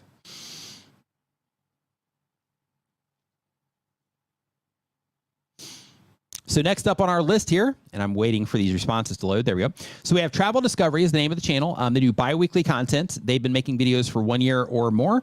The type of channel is a travel vlog, and the goal of the channel is to educate about different countries. And the question is, how long do I wait once I change the title and thumbnail to know if the adjustments worked? So you'll see it. I mean, this is going to depend on your traffic volume. So if you know, are getting just like a few impressions, you know, on your videos, then it's probably going to take a little bit of time to see the difference. But if you're getting, you know, a lot of traffic on your videos, then in that case, you can change it and you can check in like an hour, and you'll be able to see, you'll be able to look and see if it's making a difference or not. So when you are, you know, changing the title and thumbnail, you know, just give it, you know, a little bit of time so you can look. But if you're not getting a lot of views, then in that case, you're gonna have to wait for a longer period of time. But keep in mind, you also don't want to be changing them like all the time, right? So the best thing that you can do is to really think about your thumbnail and title before you publish your video, before you even make your video. So then that way you can think to yourself like, okay, how am I gonna design this thumbnail so that the people I'm trying to reach can identify this is something they might be interested in? How am I going to make this title something that that would kind of support what's going on in the thumbnail, but would also compel people to click? Topically, you know, how's all this going to be, you know, working together to help them identify it and then pull them into the actual content itself? So, you know, because of that, try to think of those things before you even make your content. And the reason for that is because if you do it before you make the video, then whatever it is that you're using to package the video up with your thumbnail and title, however you're going to do that, you can ensure that you're going to meet the expectations of what somebody would get when they see that thumbnail and title and they're clicking on it. You would meet the expectations of what they are likely to expect when they click on that video, and you can just reassure them that they're in the right place. So because of that, just make sure that you are thinking about that ahead of time. But again, if you're using, you know, if you're getting a lot of traffic, then you'll be able to see those changes quickly. But if not, then, you know, it can take a while to, you know, to see if you need to tweak anything. Also keep in mind as well, one more quick disclaimer is keep in mind, like when you publish a video, even if you have a really good thumbnail and title, sometimes, a video might just start out slow. It just happens. So because of that, you might go in and you might update your thumbnail and title, and you might not even need to. You might just need to wait like another hour for, YouTube to start giving that video more impressions or whatever. So, because of that, you also want to make sure that you're publishing when the people that are interacting with your content are, more likely to be online, which YouTube shows you in your analytics, those types of things, because that can also, impact, people responding as well. Initially, for the initial at the time of publish. Let's see here. Next up on our list, Fretboard Diaries. We got guitar stuff here. Name. D. I love that name. Yeah. So they do guitar-related content. The goal of the channel is to build a brand around my community. And the question is, hey Nick, hit over 2,200 subs thanks to you, and I'm really close to 4,000 hours. High five and fist bump to you. Congratulations. Yeah. And my question is, do you think it's worth the effort to build an outside website around my channel? I own my domain name and I have a small site now, but it doesn't drive any traffic. Is it worth the time and effort to make the website that's more engaging? Thanks. So in this situation, this really comes down to what you're trying to do with the channel. So you're trying to build a brand around your community, but when it comes to your website, what would the purpose of your website be? So as an example, if you're going to be selling like courses on how to play guitar, then there's sites that you can use for that. Fiddle? Yeah, to play the Get Fiddle. For example, you can use like Uscreen.tv for that. You can use, Kajabi for that. You can use other places for that to where you don't have to actually build a site, because they have like their site builders and templates and stuff like that. But you don't have to actually go through the process of installing WordPress and, getting all that set up, buying a theme somewhere, getting that, trying to make it look good and all that. So if you're doing courses and that's the only reason that you're building a website, then in that particular case, you might just want to use one of those platforms and just drive people there. However, if you're like, okay, well, on my website, I want to share my YouTube videos. I'm also writing articles. I'm going to be sharing, I'm going to have a store on there that's going to share, it's going to have like my Amazon stuff on there so that I can put my store in there to show people all the things that I recommend for guitars. And I'm going to have like my media kit on there and, all these other things. Then in that particular case, then building a website would make sense, because the purpose of that would be to where people can get all this other stuff, plus brands can find you there to work with you and those sorts of things. So if you're going to build a website, I would just think about what you're trying to do with it first. But in terms of having a website, it can be advantageous. There's other little details as well. So for example, let's say that you are, promoting something as an affiliate, because you're doing, guitar content, teaching people how to play guitar. So because of that, you can link to strings, you can link to guitars, you can link to guitar parts, you can link to amplifiers, you can link to picks, you can, you have tons of stuff that you can link to. So if you signed up to Amazon as an affiliate, then in that particular case, instead of putting Amazon links directly in your video description, then you could actually bounce them off of your website through a redirect, and then you'd be able to go directly there. So for example, somebody would click on that link, and then the link would send them to your website first, and then send them over to Amazon directly from there. And that's not just Amazon. Like you can do that for anything that you're promoting as an affiliate. So for example, let's say you're not doing it with Amazon.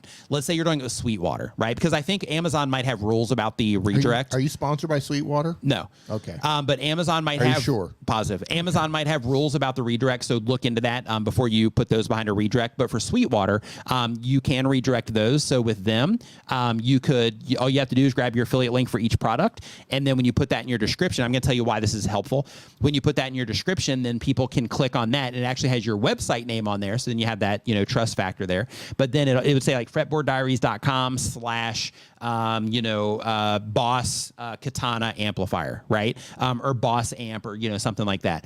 And then what happens is when somebody clicks on that, then they would bounce off of your site first through like an affiliate plugin, and then it would go over to Sweetwater, where they could make the purchase. Then you'd get a cut there. The win with this is, let's say you get a bunch of Sweetwater links in your description, and then 5 years from now, you've got a library of 500 videos on your channel, and Sweetwater says, "Oh, hey, by the way, everybody, we're actually stopping our affiliate program effective, this time next month." then that puts you in a position to where you have to go through all of your descriptions, change up affiliate links, things like that. However, when you're redirecting them, then what happens there is all you have to do is go into your list of redirects, which will be on like, a few pages in your, your affiliate plugin in your WordPress site, or you can technically do this in your htaccess file. But when you go in there, you just have to change them all in one place, and you can redirect them anywhere you want, and you don't even have to go in and mess with your video descriptions. So it's more of an efficiency thing there. So having a website has those type of advantages to it. But on the downside, if you have your own website, you got to worry about, security. You got to worry about, WordPress updates. You got to worry about stuff breaking. So like, let's say, for example, WordPress updates, and then it's incompatible with one of your plugins. That can cause everything. It totally happens. That happens. Then like everything can be like all wacky and crazy. And then you got to spend the day trying to, problem solve that, or hire somebody to come in and solve it. So, it can create those types of additional problems that you may not need as well. So so, there's definitely, positives and negatives to it. So I would just think through all of that when you're making the call. Yeah, I agree with Paul Dixon. Paul Dixon says WordPress can be a nightmare. Totally. WordPress is great until there's a problem. Yeah, it's great until it's a nightmare. It's great. Yeah, right. It's like WordPress is great. WordPress is great. WordPress is great. Oh my God, what have I done? Yeah, why did I use this? Yeah, Right. yeah, absolutely. Yeah, exactly. You nailed it, Paul. Her Hill Reviews, our next question. They've been on YouTube or they upload one time per week or more. They do movie and TV reviews. The goal of the channel is to grow a community of movie fans. And the question is... that's a great community right there. I've done recaps in the past, but I really want my community to be centered around the love of movies. Any recommendations for how I find those individuals? Channel name change, banner change. I'm growing, but I really do love all movies, but maybe I should move to specific genres. Any advice? You're looking at two movie fanatics. Yep. Right here. So what's your recommendation, D? What do you think? You also have Costume Co. in my chat, who's also a movie fanatic and has an entire channel dedicated to costumes and apparel in movies. Yeah. Yeah, I just make videos. I would do this. I would think like a viewer and make videos based on what you would want to see as a viewer, right? If you're a movie fanatic yourself, think, okay, what type of videos would I love to see about these particular movies? Or maybe you're... If there was a YouTube channel that was perfect for what it is that I like, what would that be? What would that look like? What would that perfect YouTube channel be for me? And then make that channel and make every video based on videos that you would want to see as a movie fanatic. Yeah. And as a side note too, like changing your channel banner, like that's not going to make a difference, right? Like that's not something like that's just a thing that you do for kind of like housekeeping. That's not going to make a difference in terms of like, oh, I see this video on YouTube's homepage. I wonder what kind of channel banner they have. Like that's never going to happen. So what you want to think about there, same thing with like your channel name. The channel names, it's not going to make like an impact, but it can add like, just cause some interest in some places if you engage, a lot on YouTube and that kind of stuff. But, at the end of the day, just making sure your channel name is just easy to remember, which it already is. That's the thing that's, the most important. Eric White Whiskey said he's dropping a $5 super chat. Thank you, Eric. Says here's $5 to buy D a new play button and a cup of coffee. Nice. At a donut shop. We don't really get coffee with donut shops here. Unfortunately. If there was a Krispy Kreme here, I would. So I got to eat Krispy Kreme when I was in Bangkok. Yeah. And man, I'm so glad they don't have those here. You got diabetes now? Probably. Diabetes? Yeah. Beatus? Yeah, probably. Tell us about your diabetes. Yeah, like like I'm glad that I can't have that with coffee because I don't know. Like that's one of those things where it's like, I don't know if I have the discipline to turn that down. Can you imagine going into like Starbucks, for example, and they paired with Krispy Kreme? Like like a little Krispy Kreme stand inside a Starbucks. Right. Oh my goodness, it'd be over. Yeah, it would be like the Yeah, you would see pivot channels like follow our weight loss journey, right? Because our weight gain journey, follow the weight gain journey, followed by the difficult task of trying to lose the weight. Yeah, watch my health unravel. Yeah, man, watch our health unravel weekly. Yeah, that would be really tough. Hey, Heidi, dropping a super chat. Heidi says my favorite YouTube twins. I miss you, Heidi. She says I did a recent live stream with LA Auction House about Leah's ceremonial gown from Star Wars from A New Hope, a close second in life's greatest moments.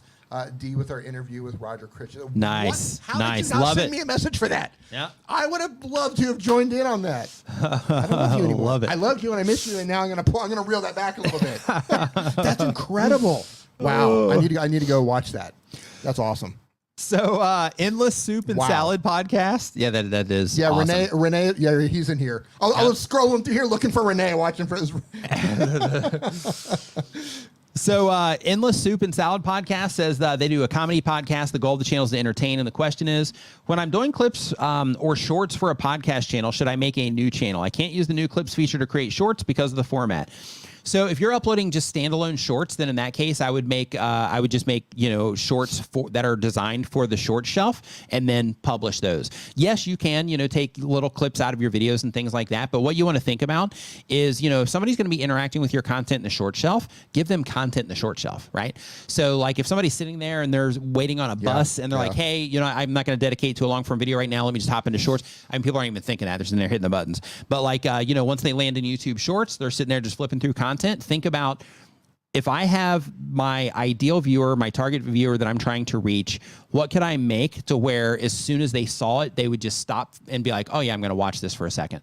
Like that's what you want to do when you are putting out your YouTube shorts. Just make content that's appropriate for YouTube shorts, or you can repurpose content into it if you want. But just keep in mind, like, people are on YouTube shorts because they want, shorts type of content. So, give them what they want there. I think Renee, who said it best in here before in a previous chat, think like the viewer. Yeah. Right? Think like the viewer and give them the content that they're looking for. Yep. I think a lot of people are overthinking shorts. Yeah, I think so too. They're putting way too much thought into shorts. Yeah, I think people overthink a lot of the stuff. Like at the end of the day, like if you want to do well on YouTube, all you have to, and I love saying all you have to do, right? Like this is it. This is all you got to do. All you have to do. But seriously is, just put yourself in the position of the viewer. Yeah. Make sure that you're just thinking through what it is that you're doing in terms of like, okay, I'm making this thumbnail. I'm not necessarily trying to make it pretty. I'm trying to make a thumbnail that's going to help people identify that this video is about something that they might care about. So how can I just express that through the thumbnail? I'm putting this title together. How can I write this title in a way that would make sense for the people that I'm trying to reach and that would, possibly pull them into my content? And then from there, how can I just make the best videos possible based on, what I like, right? How can I make the best videos possible for the people that I'm, that I'm reaching with my content? Mm-hmm. And then, you start with, like we were talking about before, if you were watching another channel, what would be the perfect video for you? Start there. And then from there, as people start interacting with your content, YouTube's going to show you how those people are responding through your analytics. And then you use that information to make adjustments and tweak things over time. And if you are, very serious about that entire process, then you'll be fine. And in addition to that, of course, you also have to make sure that you do have some type of consistency and, things like that. But at the end of the day, just focus on, making good content that that other people enjoy. I think one other part of it is that people will watch other content creators and they think that they have to do things in the way that some of the content creators that they're watching are doing. Right. But in some cases, it's not, like you might watch one channel and be like, oh yeah, I'm going to do that in all my videos. Right. But if you're just repeating the thing that somebody else is doing, like it might not even be appropriate for your audience, right? Or they might not even be into that type of Perfect video. Example. This particular type of stream doesn't do that well on my channel. But when I stream by myself, it tends to do better. Yep. Because my audience does not like you. Right. Yeah. That's not really why. Yeah. It's just there's just a different dynamic, right? And when you stream by yourself on your channel, your streams do better than the two of us together, right? So different audiences are going to react differently. Some people only want to see him stream. Some people only want to see me stream. Some people like us together. Yep. So all that depends. And I want to add one more thing to what you said about, all you got to do is this. You also have to go into it with the understanding that unless you've made content before, you're coming into this with zero skills. Yep. So you have to learn all of the skills in addition to thinking like a viewer, right? You have to learn how to present in front of the camera or learn how to speak and edit your audio. You have to learn how to make your audio sound good. You have to learn how to shoot. You have to learn how to possibly color correct depending on how you're shooting. You have to learn how to edit your video. There's all these things that you have to learn, and it simply takes time. So to come into this with a realistic expectation. I'm like an anchor on the whale shark. So to come into this with a unrealistic expectation of, I should grow quickly, yet I don't have the skills to grow quickly. Yet. Perfect. Right, here's a perfect example. How long, and you're better with dates than I am, just a little bit. I'm horrible with dates. I know, but you're still better than I am. Go. How long, and we're going to break this down. How long do you think you've been working in video, period? How long ago did you start working in video? Now, I'm not talking about YouTube. I mean, just like editing stuff. I would say probably I don't know. I dabbled a little bit in editing before I started YouTube, so maybe like a year. before that. Like, because you taught me Vegas, but I still wasn't like, good at it. Like I didn't start Photoshop. Use Photoshop. Yeah, Photoshop since it was Photoshop. Okay. Yeah, like I learned Photoshop in high school. Like back in those days, we actually had this conversation the other day. Yeah. Back in those days, my teacher would actually bring in the DVDs. This is how crazy things used to be. Yeah, back in our days, teachers used to crack the software for us. Yeah, so what would happen is the school would get an education copy, and then they would basically just pass that, pass those copies out to the students, and then we would basically just rotate them, and then everybody that had a computer at home, they would just let us take the software home and just put it in our computers, and then we just had to bring the disc back the next day. So Photoshop, basically since it was Photoshop. So I've been working with video production and editing since the original release of Final Cut Pro. And I just had to look this up. And I don't know if it was the actual, it says floppy disks, yeah. The initial release of Final Cut Pro was April 1999. And that, man, so you know what? I may have actually used something before Final Cut Pro. Didn't you use Pinnacle? Yeah, I think I may have started with Pinnacle and then moved to Final Cut Pro. But I was on the original. So before 1999, and it's now 2023. Yep. So I've been working. So when I came into YouTube, I came in with a lot of ability to actually put the video together, but I sucked in front of the camera. So even though I don't think you were bad in front of the camera when you started. I was terrible. So even though I brought some level of skills in terms of I knew how to work a camera to some degree, I didn't know how to communicate effectively, and I still struggle with that. Right? It's an ongoing thing so. If you're coming into this thinking that I'm just going to come in here guns a-blazing, most people are not. Yeah. In some cases you do, though. Some people do. Yes, some people are naturally good. Some people are naturally good. Some people, come into it with like a skill set or like several skill sets that just help them get a jump start. And then some people are just naturally like in tune. So like you might not necessarily be like, okay, I'm going to just open up Photoshop for the first time and make like a really, good thumbnail. But you might understand what a good thumbnail is. Right. To be like, okay, well, this is going to be something that, a viewer is going to, clearly, be able to identify. And this title, this is definitely going to be something like you might be able to see that kind of stuff. But yeah, absolutely. It comes with a heavy learning curve. It comes with a heavy, but you're in the trenches with the rest of us. And even no matter where you're at on your YouTube journey, I guarantee you every single person in this chat or any YouTuber or any other creator on any platform, if you ask them, they're still struggling with something. Yeah. I still struggle with communication and effectively, like if I sit down to record a video, I have a habit of making the video entirely way too long. So I'm constantly struggling with how can I condense this message to get it as short as possible and still make the message effective, right? Well, what do you struggle with the most? Besides looking completely dumb on camera. Yeah, I mean that's the hardest part. Yeah. No, seriously, what do you? No, for mine is, and this is kind of where my start now thing came in. For me, it's the okay, so I'm alone at my place. It's time to make videos. Like my brain wants me to do everything else but that. So for me, it's that just getting going. Once I get going, then I'm good from there, and I can I can usually be pretty efficient. But for me, it's getting going. Another thing is live streaming. So even though I've done a ton of live streams, during this stream, for example, if you listen to me, I still throw out ums a lot and use a lot of filler words and those sorts of things. I work on it for periods. Right. I work on it for periods of time and it gets better, but then it'll end up, in a similar situation again. So that's a constant challenge for me and something that I'm constantly in the process of working on personally. Okay. So how you speak, the actual, the cadence, the filler words. Clearly. Without all the filler words and breathing instead of saying and those types of things. Real quick, I don't know. Doug just tagged me on this one. He says, "D, Endless Soup and Salad podcast asks, should I create a second channel or keep them on the same channel as the podcast?" I would say if you're trying to reach the same target audience, keep them together. What was the question? It sounds like they were looking into creating two channels.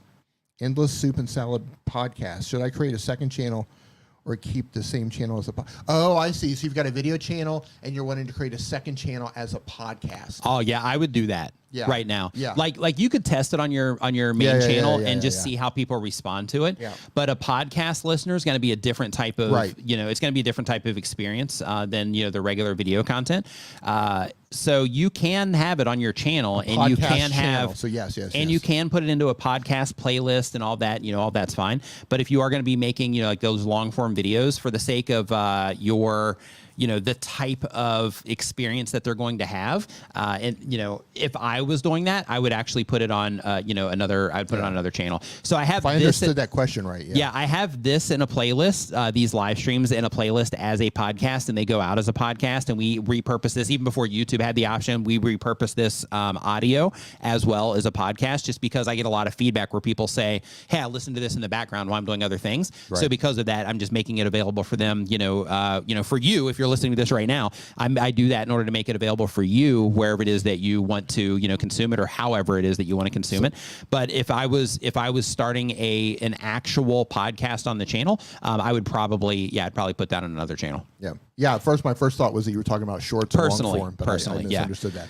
So, Paul, but experiment. I would try it on my channel just to see how you guys would, get into it. But I would assume, but I could be wrong, but I would assume that you guys would probably, most of you would probably, would prefer that, elsewhere.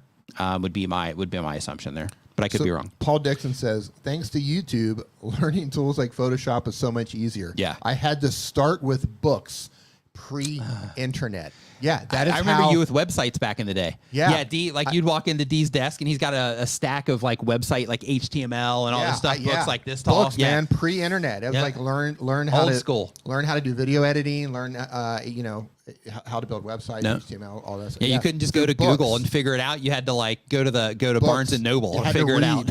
Right? You had to drive across town, go to the bookstore, find the computer section. Right. Yeah, crazy. Yeah. Wow, what a great world we live in now. Yeah. Chris, the Crypto Channel, thank you for the super chat, says, do trending videos have the best thumbnails? So trending videos have a great response, right?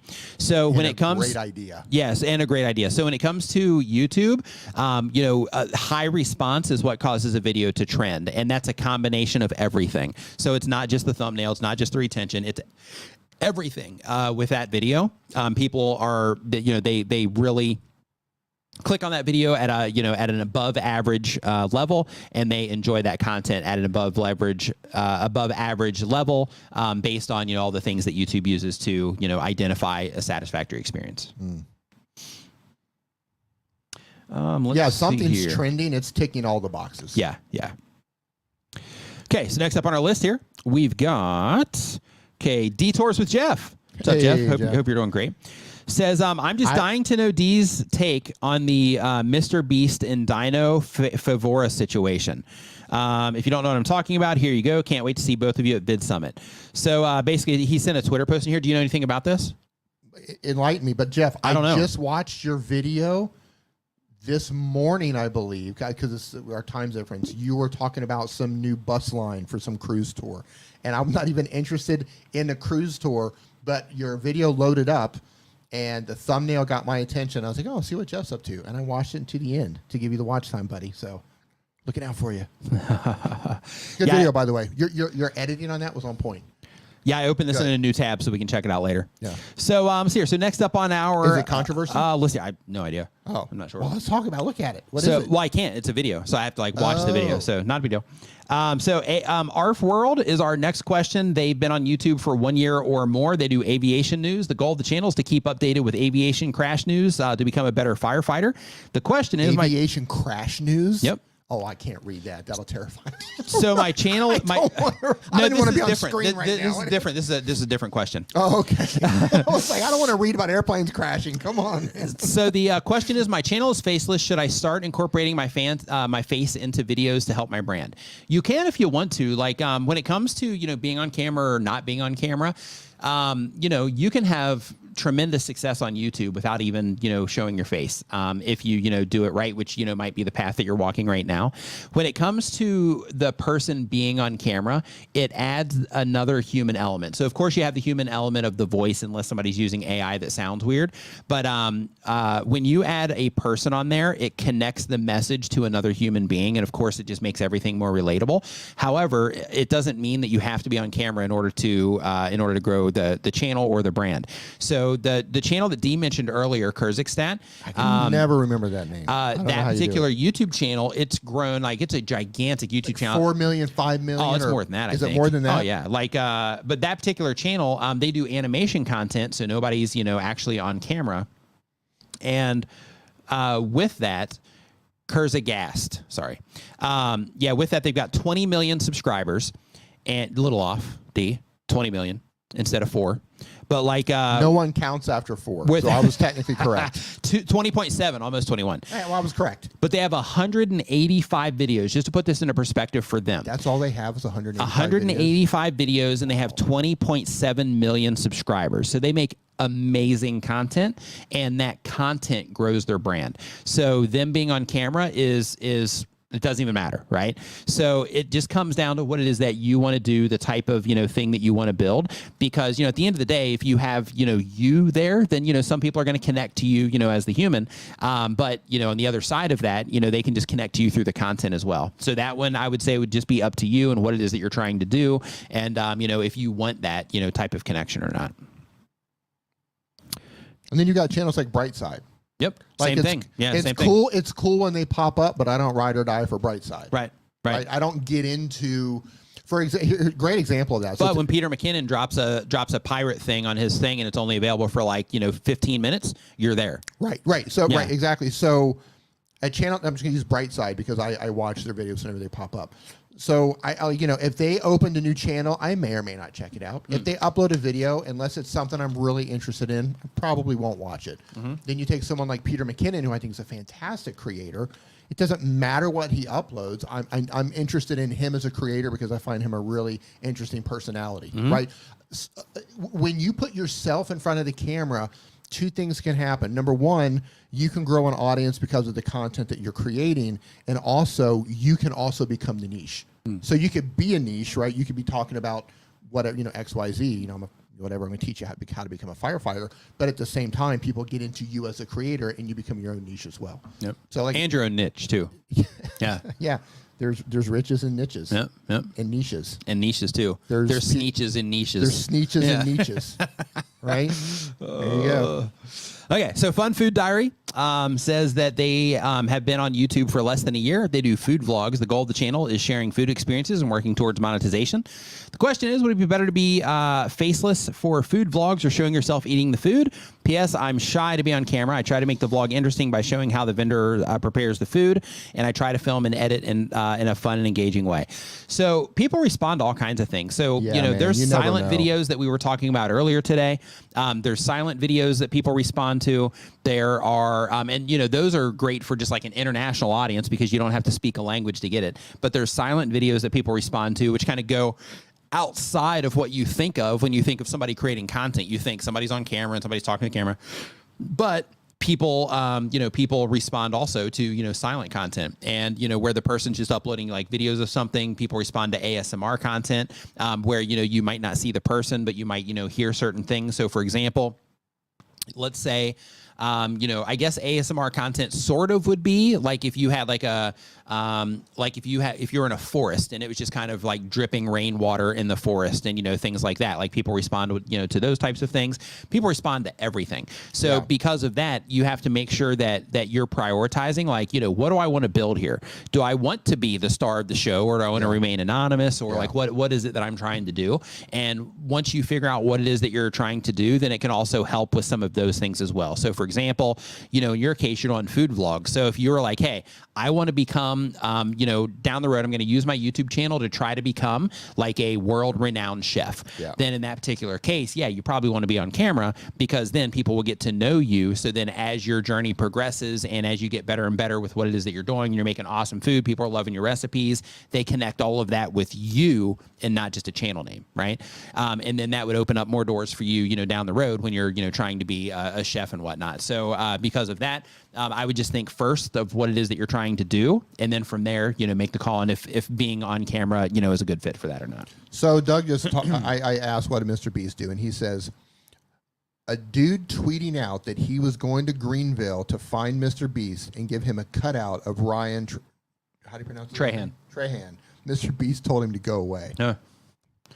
One thing, okay, so my thoughts on that, just knowing that little bit of information, I think it's fine. I can't even imagine, and I understand it comes with the territory in terms of when you're putting yourself out there, and everybody here, this is stuff you got to think about too, because you will have people, and once you get, if you don't have it already, when you get, a lot of people interacting with what it is that you're doing, people are going to be sending you emails, people are going to be, talking to you in public because they recognize you from your YouTube channel, things like that. And, depending on your own personality, you might love that, or you might be like, yeah, I'm totally not, into that. So in his case, I can't even comprehend the amount of outreach that he gets and the amount of people trying to find clever ways to get Mr. Beast to mention them or bring attention to them in some way or whatever. And there's just fans that just want to get close to him anyway. So, I totally respect him being like, hey, go away, because, he just might be in that, mood right now. And that's just how he, was dealing with that at that time. Yeah. I'll say this in terms of being a creator. And in terms, okay, first of all, we have our channels, we make our videos. No one is entitled to views. Right. You have a YouTube channel, you upload content, doesn't matter what platform. You are not entitled views anywhere. You have to earn those views. You have to learn how the systems work and how to target your audience.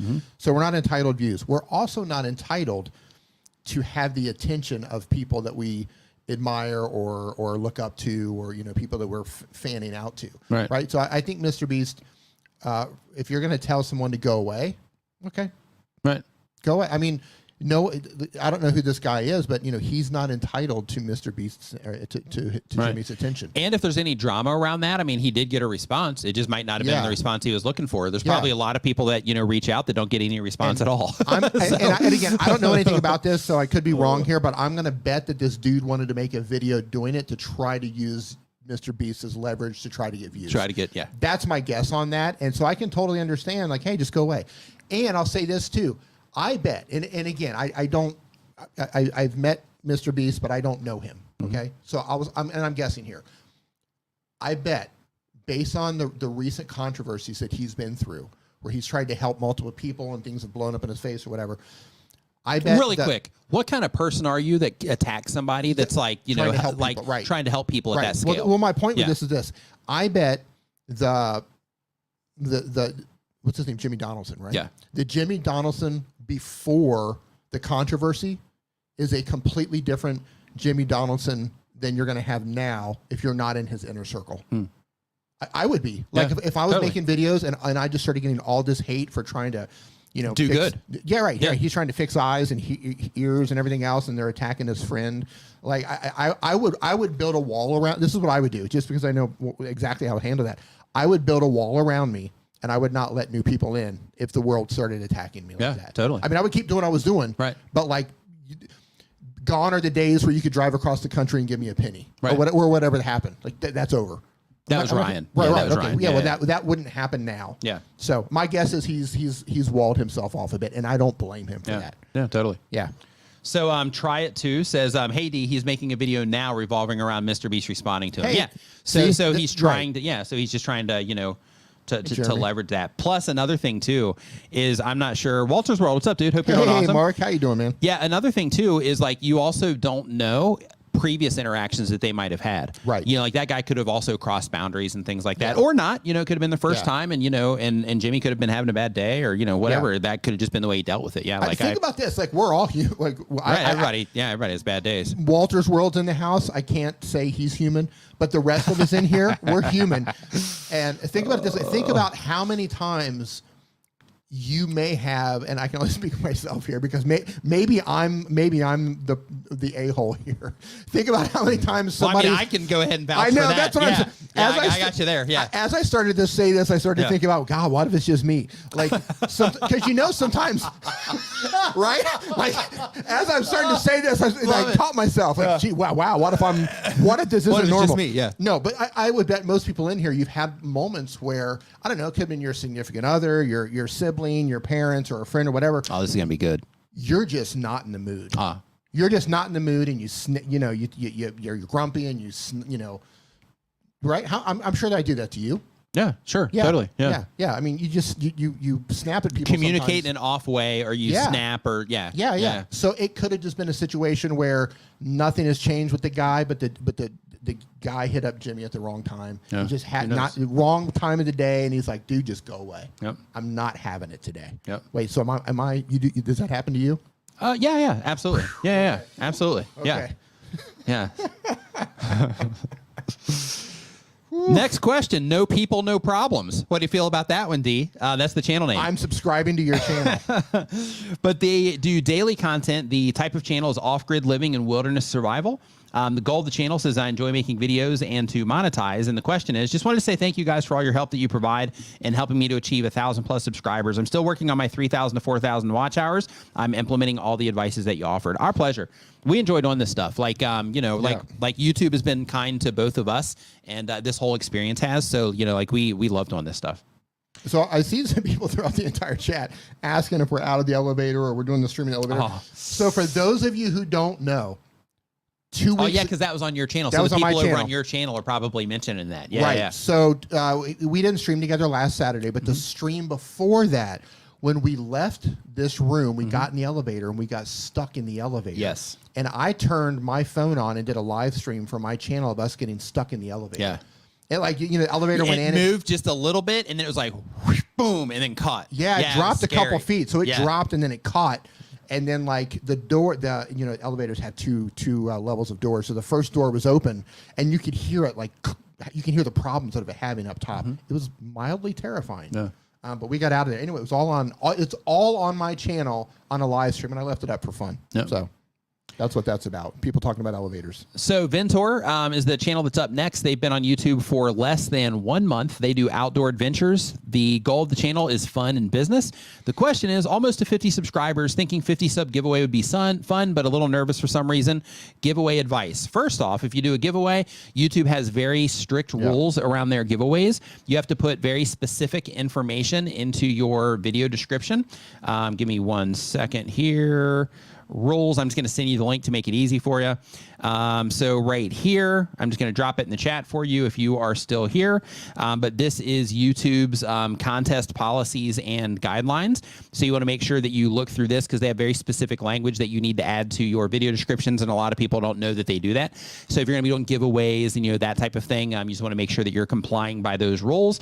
In addition to that, when it comes to doing like some type of subscriber giveaway or something like that, it is fun. Do that if you want to. If you're like, hey, yeah, I just want to celebrate this 50 with my subscribers, go for it.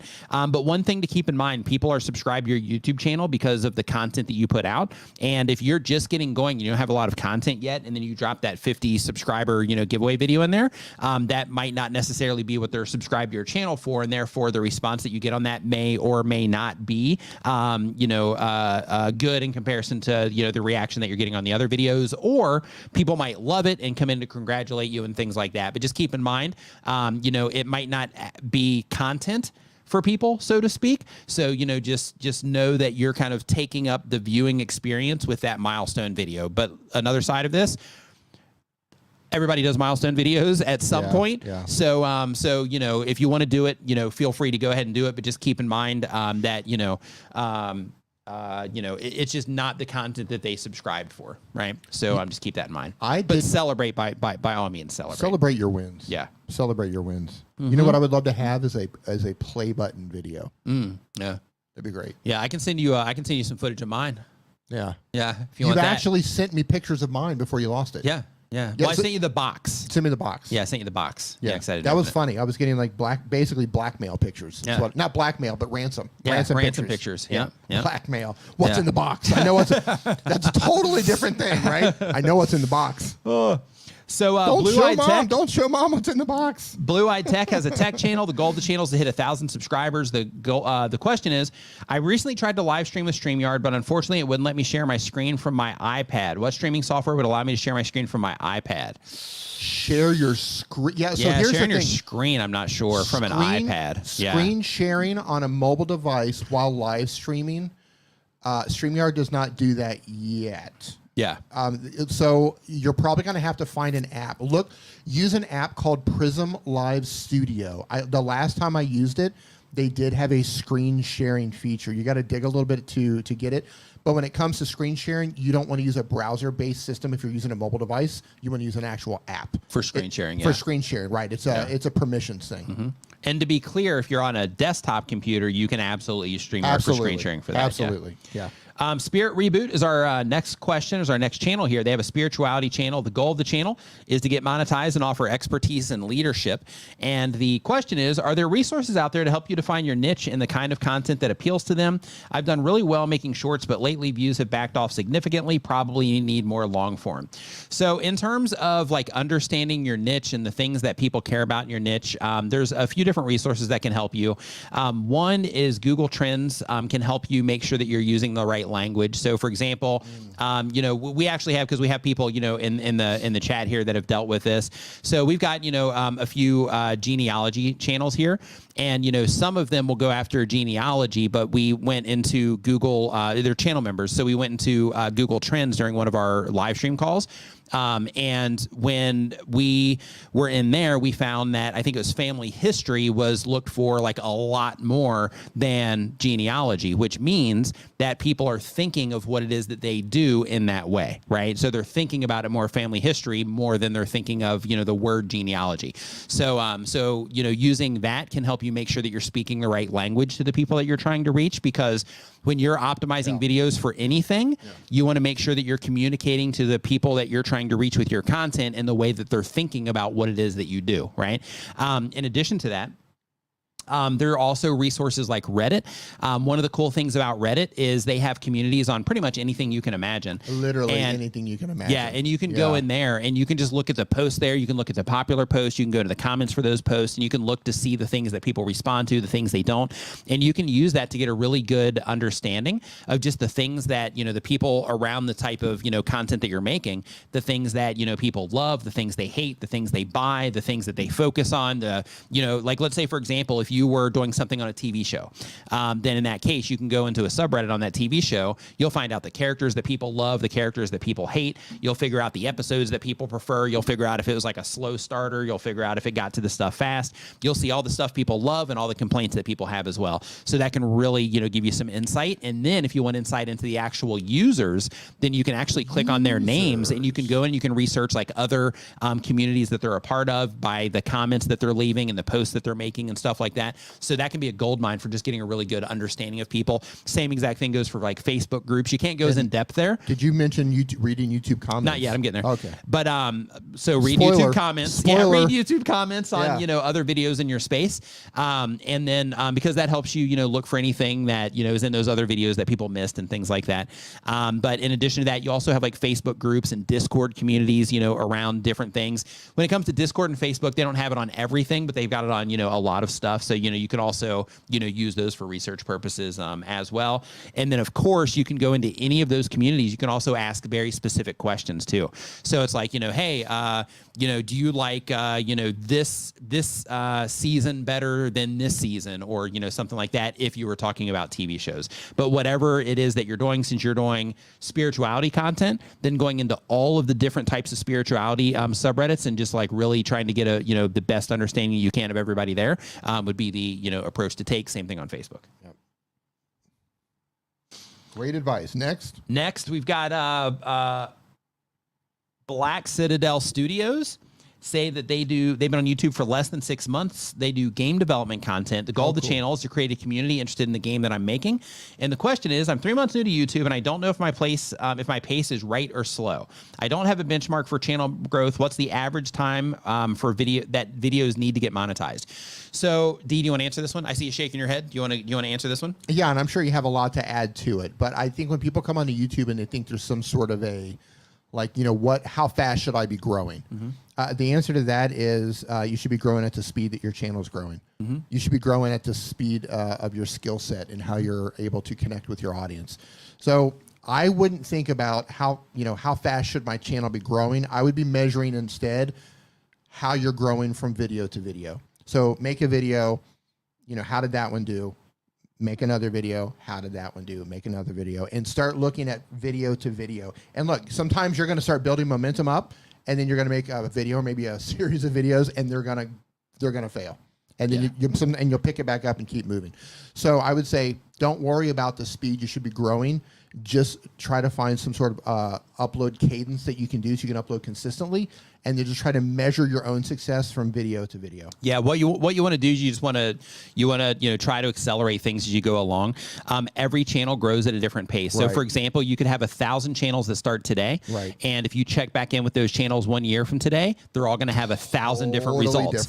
You'll have some of those channels that will upload just a few videos and they'll do awesome. You'll have some channels that'll upload a few videos and quit because they won't get any response. You'll have some channels that'll upload videos every day and they'll get no response, and you'll have other videos in that same niche that are uploading videos every single day, or other channels that are uploading videos every single day and they just blow up.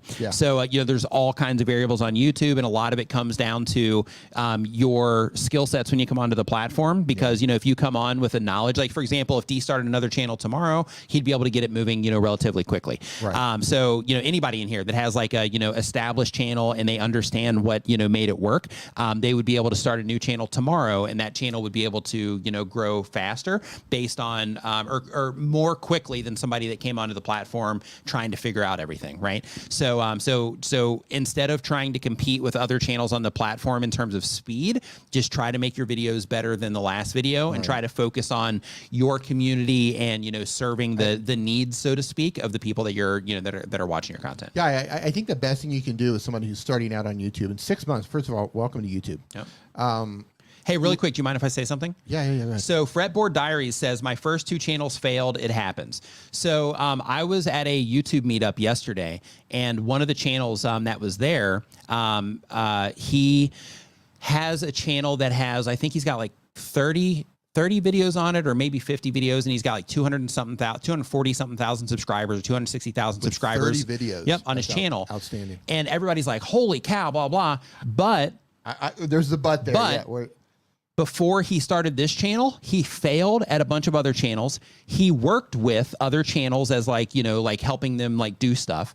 And through the process of all of that, he also ended up working on like the service side with some other successful channels, where he also learned, a lot of information about YouTube and how everything works.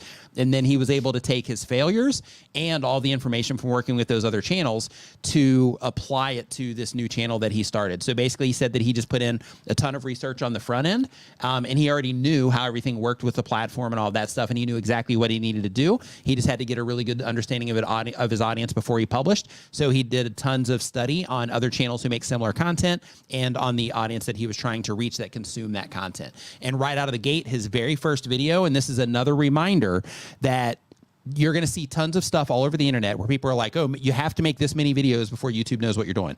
Or they're going to say, oh, well, you have to make this many videos before the algorithm picks you up, right? That's not the case. Like in his particular case, his very first video got 30,000 views on it. Very first video right out of the gate. So, if you come in with those skill sets, you have that advantage. But in his case, he was able to do that because of all of the failures that he had before, and all of the skills, and all of the stuff that he had to do prior. So so because of that, just make sure that you're just trying to be better with every video, and you're trying to understand how things work. So like, just as a heads up, and a lot of people that are hanging out here probably don't even know this exists, because YouTube unfortunately doesn't do a great job of sharing this information. I mean, they do kind of, like, they'll put it sometimes in like your creator dashboard and stuff like that, but it's not in a place that it's like super obvious. Sometimes it is, but what are you looking for? Anyway, I'm pasting it in the chat right now. But if you go to youtube.com/creators, they have an entire section of educational material to help you like better understand, how the platform works and what it is that you're doing. So you can watch my videos and everybody else who makes videos like mine, to get that information. And you can also go to youtube.com/ YouTube.com/creators, and you can also get it straight from the horse's mouth there in terms of, how to do stuff. But they talk about monetizing your channel, growing your audience, growing your brand on YouTube, making deeper connections with the people that are interacting with your content, all kinds of really cool stuff. But a lot of creators don't even know it exists. So, if you are somebody that's like at that learning, like, hey, I'm just trying to figure this stuff out stage, make sure that you bookmark that link that I just dropped in the chat, so you can go in there later, like on your phone or whatever, when you just have spare time, just to, kind of level things up a bit with your knowledge, so to speak. Yeah, first of all, horses don't speak, so I don't know who came up with that. Wow, yeah. Mr. Ed, but he's like the only straight one. from the horse's mouth. Does it mean they have to speak, or maybe they're getting something out of the horse's mouth? I don't know. Straight that's from the horse's interesting. mouth. Yeah. Does a horse regurgitate what a horrible. knowledgeable? Yeah, I never really thought about that. It's like skinning cats, right? Yeah. There's more than one way to skin a cat. Yeah, No, there's not. Yeah, right. Yeah, I mean, technically, but you shouldn't be skinning. Yeah, nobody should be skinning cats or taking anything from a horse's mouth. Fun fact, I got kicked by a horse one time. Did you? Yeah, I did. I legit got kicked by a horse. And it was as bad as you can imagine it was. The idiom comes from Brit. Okay, so here's a little nugget here for us, for everybody here. Yeah. Little bonus education on top of YouTube. So they say this idiom comes from British horse racing circles, likely because the presumed ideal source for racing tips would be the horse rather than the spectators or the riders. But that doesn't come from the horse's mouth. Yeah, though. it doesn't talk. But I guess it's just that analogy. What country? Britain. Of course, the British came up with that. Of course. Hey, Renee, I'll tell you right now. So Renee says any feedback on making creators easier to find would be much appreciated. So we've had this conversation before. Yeah. We actually had this conversation with Todd. So in my opinion, I think YouTube should have an onboarding process. And everybody in the chat, let me know your thoughts on this too. I think YouTube should have an onboarding process when somebody starts a YouTube channel and little additional things that happen as they progress through the journey. So for example, like when somebody's first coming on, I know YouTube wants them to start uploading videos and stuff, but I think that they should have to watch a couple of videos, like, hey, if you want to do this, a video, even. Yeah, you need to understand some YouTube copyright information and, the common things that people get in trouble, with reused content, copyright stuff, music, all that. But basically have a video where you explain those things and then test them on it to make sure that they, they understand it. And then by doing that, I think that it would help a lot of content creators stay out of trouble, because a lot of people, like if you're on Reddit, if you're in, because you hang out here, so you see the conversations here too. YouTube in 60 seconds. And just let them know. Right. Yeah. But if you go on Reddit and stuff, like a lot of people don't even know that, that you can, do that stuff. But anyway, so having that, and then having just like a modal that pops up. So just like if you click on your settings and then you have that modal that pops up there, having something like that pops up on load that just says like, hey, just as a reminder, just from time to time, and you would be able to track on YouTube side the people that do click on, into the information and not, so you can like keep showing it to people that don't, but basically have something that pops up that says, hey, just as a head up, and make it interruptive. As a heads up, YouTube has lots of free resources to help you thrive as a content creator, because if you win, we win, that type of thing. Here's, where you can learn how to grow your channel. Here's Google help pages where if you want to explore the nuanced information, you can go here. You like that type of thing. Also spreading awareness about, YouTube's channels.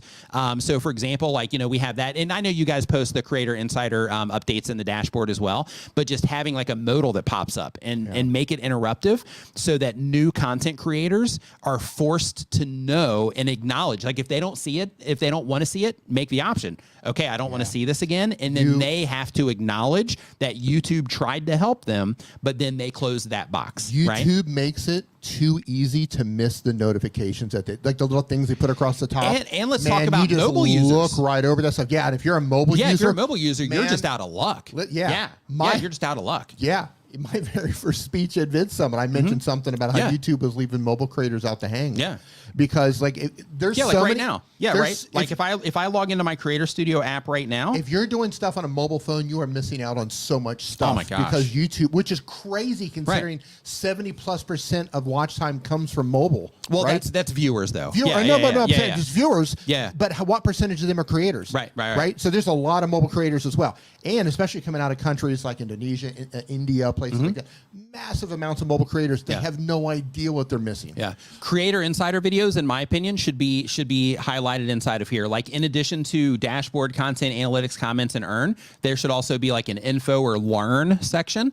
And that learn section could just go straight to like YouTube creators and have that all in here, which would then help level up mobile creators so that they could, you know, make better videos for the platform and better understand everything on here as well. Yeah. So yeah, I think a modal, an interruptive modal, I think would be the path. Since we're just throwing YouTube under the bus here.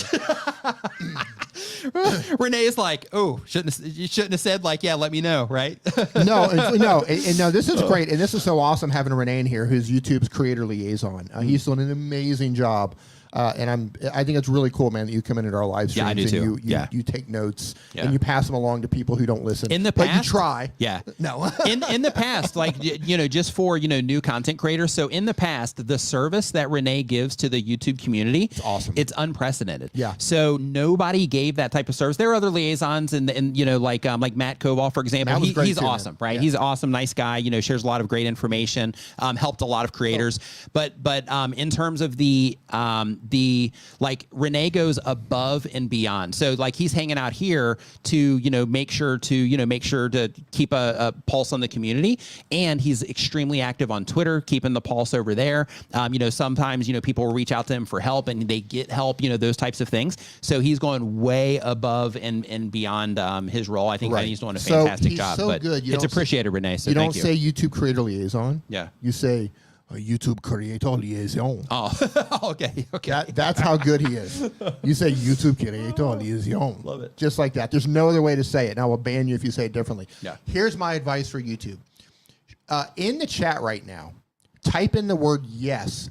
If you're a new creator, or maybe if you've been around for a while, type in the word yes if you were intimidated by YouTube Analytics.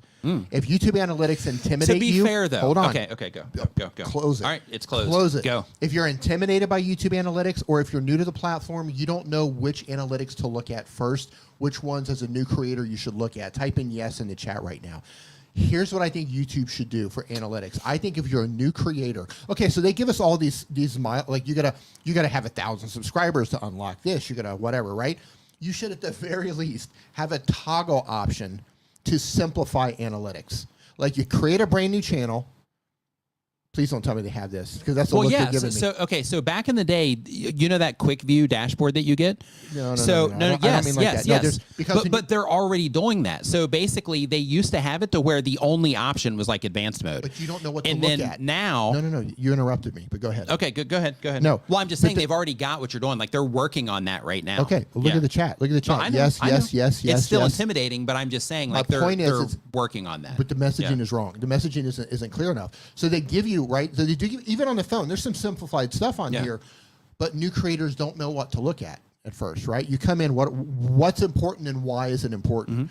They need to have a simplified version somehow to where you can toggle on and off. Maybe, okay, I want the full thing, or I want a really simplified version of it, to where I know what analytics to look at right now and information on why you should be looking at those analytics. Full disclosure here, our channel should not exist. Oh, yeah, because of YouTube. Yeah. Right. Like, they should be doing that job. There should not be a YouTube education space on YouTube. Right. That shouldn't exist. Right. YouTube should have enough information out there to where people can get that information directly from YouTube in a simple... Don't take my channel down. Don't take my channel down. No. It's the truth. In a very simple to understand manner, to where a brand new creator who doesn't even have the skills yet... and I'm going to throw mom under the bus here. If our mom wanted to create a YouTube channel, she shouldn't have to stumble for 5 years to get up and running. Right. Like, it should be like, hey, she spends the weekend kind of going through some basic things, and she's got at least basic enough knowledge to know what to look at to measure if she's doing right or not. Right. Yeah, he posted here that they're working on something like that with data stories and weekly recaps. Yeah. So, you know, some of that they're doing already. So basically, step one, in terms of the changes that have happened. Hold on, right here. So step one, go ahead. Right here. We're working on something like that with data stories and weekly recaps. Okay, somebody who's new to YouTube, you have to make them understand what data stories and weekly recaps are. They have to understand the importance of that. I think data stories is a bad name. I think it's a terrible name. Yeah, but but that's my whole point. But the that's idea is a win because it shows you. It's like, hey, these people have done this. Plus, another thing they do too is my cup at you in about 2 seconds. And another thing they do also is they also show you like, like, stop hey, sticking up for them. This video has done, poorly or good because of these reasons. So Stop they do that. no. They do that also. No. But they even simplify it. So they don't say go look at your click-through rate and all that. They say typing yes in the chat. Right, but listen, they say simply. Less viewers, less of your regular viewers are choosing to click on this video, which is causing it to get lower impressions on YouTube. Right. They need that on all of the stuff. Well, right, but I'm saying they're already implementing some of that stuff. Like it's not fully fleshed out. How many years has YouTube been around? I know. Right? Yeah, I know. I'm just saying. And is all that stuff available on a mobile too? Is it clearly on a mobile? So my whole point is this. As creators, everything that we put up on the platform is about the packaging. The idea has to be there. Woo! He says we'll always need YouTube educators because everyone learns differently, vibes differently, and wants to be part of different communities, wants more breadth and depth and specifics, etc. Whew! All right. Okay. Whew! That was close. Yeah, I'm sitting over here freaking out like, D, what are you doing? No, I'm just kidding. No. Just kidding. So, like, as creators, everything comes down to packaging. We have to have the idea. We have to have the thumbnail. We have the title. The whole packaging has to be there. And I think this is where YouTube has consistently just not hit the ball. Is their overall packaging on getting the proper information digestible to new creators. I think that's where they keep swinging and missing. So they are coming out with those things. But like speed it up. Yeah. Speed it up. Yeah. Speed it totally up. Agree. Yeah. Simplify it. It's been years. Yeah. And think about how many people are on the platform and they're just you're right here. Homekeeping channel. Yes, I agree with D. Yeah, I know I'm not alone here. Yeah.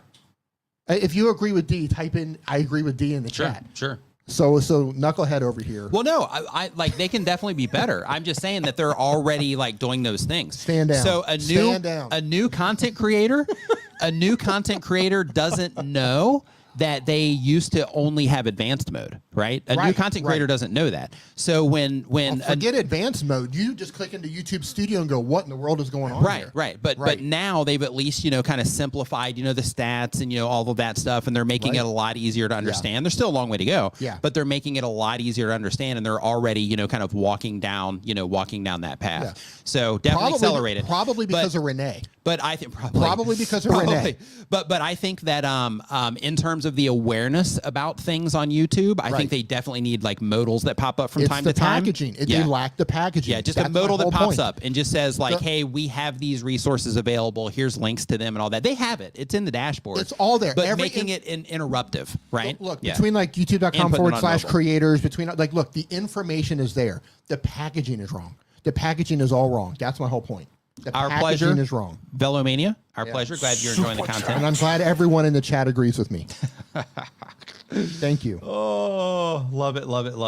Zoe, look at Zoe's you. like, D speaking the truth. Wake up, Nick. Yeah, that's what I'm talking about. Yeah, absolutely. Zoe knows what's up. Who do we have here? Simply Nail Designs. I'm with D. But here's the thing. Yeah. These are people that are struggling with this. Right? These are humans. These are not numbers. These are not just usernames going by here. These are people who are struggling. Absolutely. And you're trying to stick up for YouTube. I'm done. Okay. Oh, so good. Yeah. No, but here's the thing. I know Renee is going to relay that message. Yeah, totally. Totally. But no, they definitely need to get better on sharing information or whatever. But they are making that path, right? They are making it easier. Hey, YouTube is getting better by leaps and bounds. Literally, I'm constantly getting new things on the mobile app. Right. Like, oh man, yes, thank you for adding that. Thank you for adding that. Right. So they're working on it, but it's like, man, put the pedal to the metal on this because creators need your help more than ever. Right. Especially now, as people are flooding the platform creator and all economy. That. Right. Give everybody the tools they need at the level that they're at. Right. Now. Right. I'm out here fighting for you guys. Just want to let you know. Earthly sounds. He's out here trying to get you to I don't know I don't even know what you're trying to do. I'm out here fighting for you guys. I'm agreeing with you outsd of you're walking the home. Understanding you are walking home that tonight. YouTube is making those changes already. That's the only difference in what we're saying. Yeah. So Earthly Sounds They upload 1 time per week or more. They do music content. The goal of the channel is to create a channel that people go to, relax, study, and so forth to get people's minds right or enjoy relaxing, soothing sounds as well as make money. The question is, what is the best way to get videos seen and gain subscribers decently quick? Making excellent content is the way to do that. Yep. I was thinking of creating all socials and constantly post there as well as TikTok to promote, but I'm not sure the best way to go about it. So if you're going to be publishing on other platforms, make sure that you are you're making content that's appropriate, for all those platforms. Because what you don't want to do is you don't want to just, be advertising your YouTube channel. Like if somebody's on TikTok, they're on TikTok because they want to be on TikTok. So just serve them content that would be good for them there, and you can grow your following on TikTok. When you're on YouTube, publish the content here that is, a good fit for your viewers on YouTube, and then you can grow your following here on YouTube with that. And then same thing with Instagram. Of course, when you make something vertical, you can put it everywhere, which is, a win. So when you make something vertical that is, that meets that 60-second requirement from YouTube, then you can put it on YouTube and everywhere else. But if you're like, hey, I'm going to do long form content on YouTube, some 60-second shorts, but then I'm going to make some longer vertical content, then in that case, you can put that everywhere. D is the people's champ, and Nick is the company man. Yep. That's totally, right. Totally. You got it. Yep. You got it. That's Love hilarious. The people's champ. He's never getting his play button now. Yeah. I was never getting it anyway. So, right? So that you know of. I was never getting it anyway. Anglus Con Harry is our next question. They do educational content. The goal of the channel is to educate and entertain. The question is, hey guys, I promoted my first 2 videos to get a bunch of subs, but now the videos are dead. Should I delete them or re-upload and scrap the channel to start? So I'm not sure if you mean promoted your videos by like buying advertising for them. I'm not sure if that's what you mean, or if you were trying to do like something else, in order to, get them in. I'm not sure. So I'm not really sure how to answer that particular question because I'm not really sure what you did. But I would not delete the videos and re-upload them, or, like you can start a new channel if you want to, but like if you just keep publishing videos, then you'll be able to correct what's ever happened. Yeah. Just if you were doing anything shady, just don't do that anymore, right? Because it can come back to get you in the long run. Yep. So Mr. Odd in End says they upload every other day. They've been making videos for less than 6 months. The type of channel is pet and odd end jobs. The goal of the channel is to get monetized. And the question is, on my channel, I do odd and end jobs to feed stray dogs and cats in my area from the money that I make from some of the jobs. Is it a good idea to show me doing odd and end jobs and feeding the stray dogs and cats on the same channel, or should I make a separate channel? So you're doing pet odds and end jobs. Yeah, I think that's good. What you want to think about there is you want to think about the people that are watching the other content. Would they also be a good fit for, the charity content that you're doing? Yeah. One thing that I've ran across that I just want to, let you know about, because this might be helpful for you as well, is on YouTube Shorts and on TikTok, there is a, and I've seen him on Facebook too. There's a guy, I can't remember the name of the channel or company, but basically he's a lawn service guy. And what he does is he will go to places that are not taking care of their yards and kind of like rougher neighborhoods and things like that. And he will go in, he'll take care of the, the stuff for free. He'll, talk to them and be like, hey, is it okay if I, clean your yard up and all that? And they say, yeah, but he goes through the process and puts together really interesting videos of him doing that work for them. And people just go bonkers over this guy's content because 1, it's charitable. 2, the way that he puts the videos together is interesting. 3, you can actually see the progression. So when it starts out looking really rough, you want to see what it looks like at the end. So in your case, just as a heads up, like what it is that you're doing there, showing like the progression might also be something that, might keep people watching longer as part of the story, right? So it's like, hey, I found this, dog or cat here. And then, we took them to this, and then we got them, cleaned up, got the shots they need, things like that. Then we took them here and we found a home, for them and all of that. And then now this is their, situation. That type of content is just interesting, in general. So I just wanted to, kind of share that with you. But in terms of, putting different content on the channel, all you got to do is think about, okay, if I'm trying to reach people interested in this, then just run it through the filter of, is that something that, group of people would be extremely likely to, be interested in or get value from in some way. If the answer is yes, then, then keep it on the same channel. If the answer is like, nah, this is probably a totally different audience, then in that case, you want to go to the other channel. So for example, if you were somebody that was, let's see here, if you're somebody that was sharing information about, let's see here. What could I use here? If we use the dog and cat thing again, there would be, a different audience for somebody that is just watching content about dogs and cats, like, like vlogs and things like that about dogs and cats, compared to people that are learning how to take care of their dogs and pets, right? So, because of that, it might seem like, well, both of them are people interested in animals, but at the end of the day, it's actually, two different types of viewers that are interacting with each type of content. So that's kind of the idea. Next up, we've got Jess Booking Girl TV. Says they upload when they have time. The type of channel says I have a booktube channel where I talk about books. The goal of the channel is to talk about is to talk to others about books. And the question is, could you add hashtags to your community post? Yeah, you can. I mean, if you want to add hashtags there, you can. The Funny Bookworm, thanks for the super chat, says, I see some Fiverr posts that say they can help boost channels even to monetization. Is that legit? I talked to someone that did it before and said it worked for them. Thanks. Here's the thing. If you do any type of fraudulent activity like that on your YouTube channel, you will eventually get your YouTube channel deleted.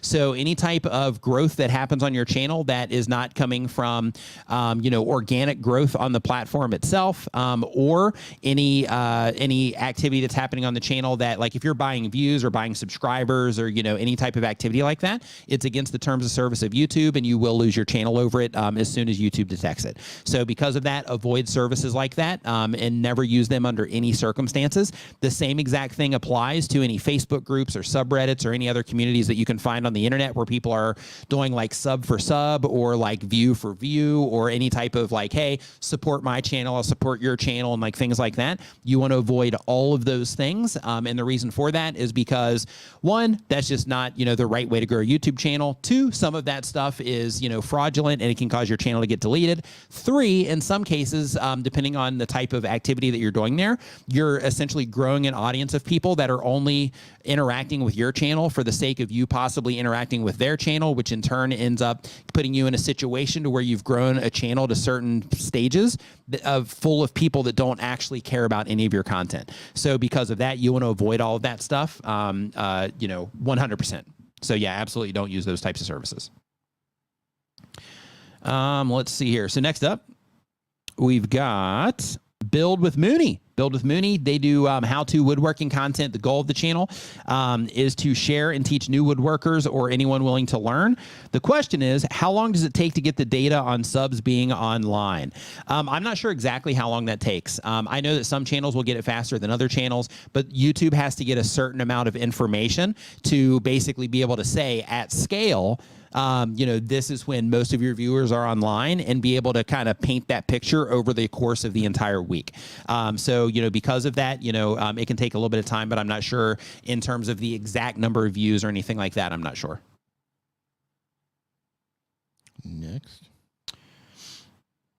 So next up, we've got M. Thompson. M. Thompson does daily content. They do real estate window shopping for houses. The goal of the channel is to make a living. And the question is, been on YouTube for years, but this is my newest channel. I've been using vidIQ keyword tool for the titles. I've been really targeting low competition phrases, but still hardly any views come from search.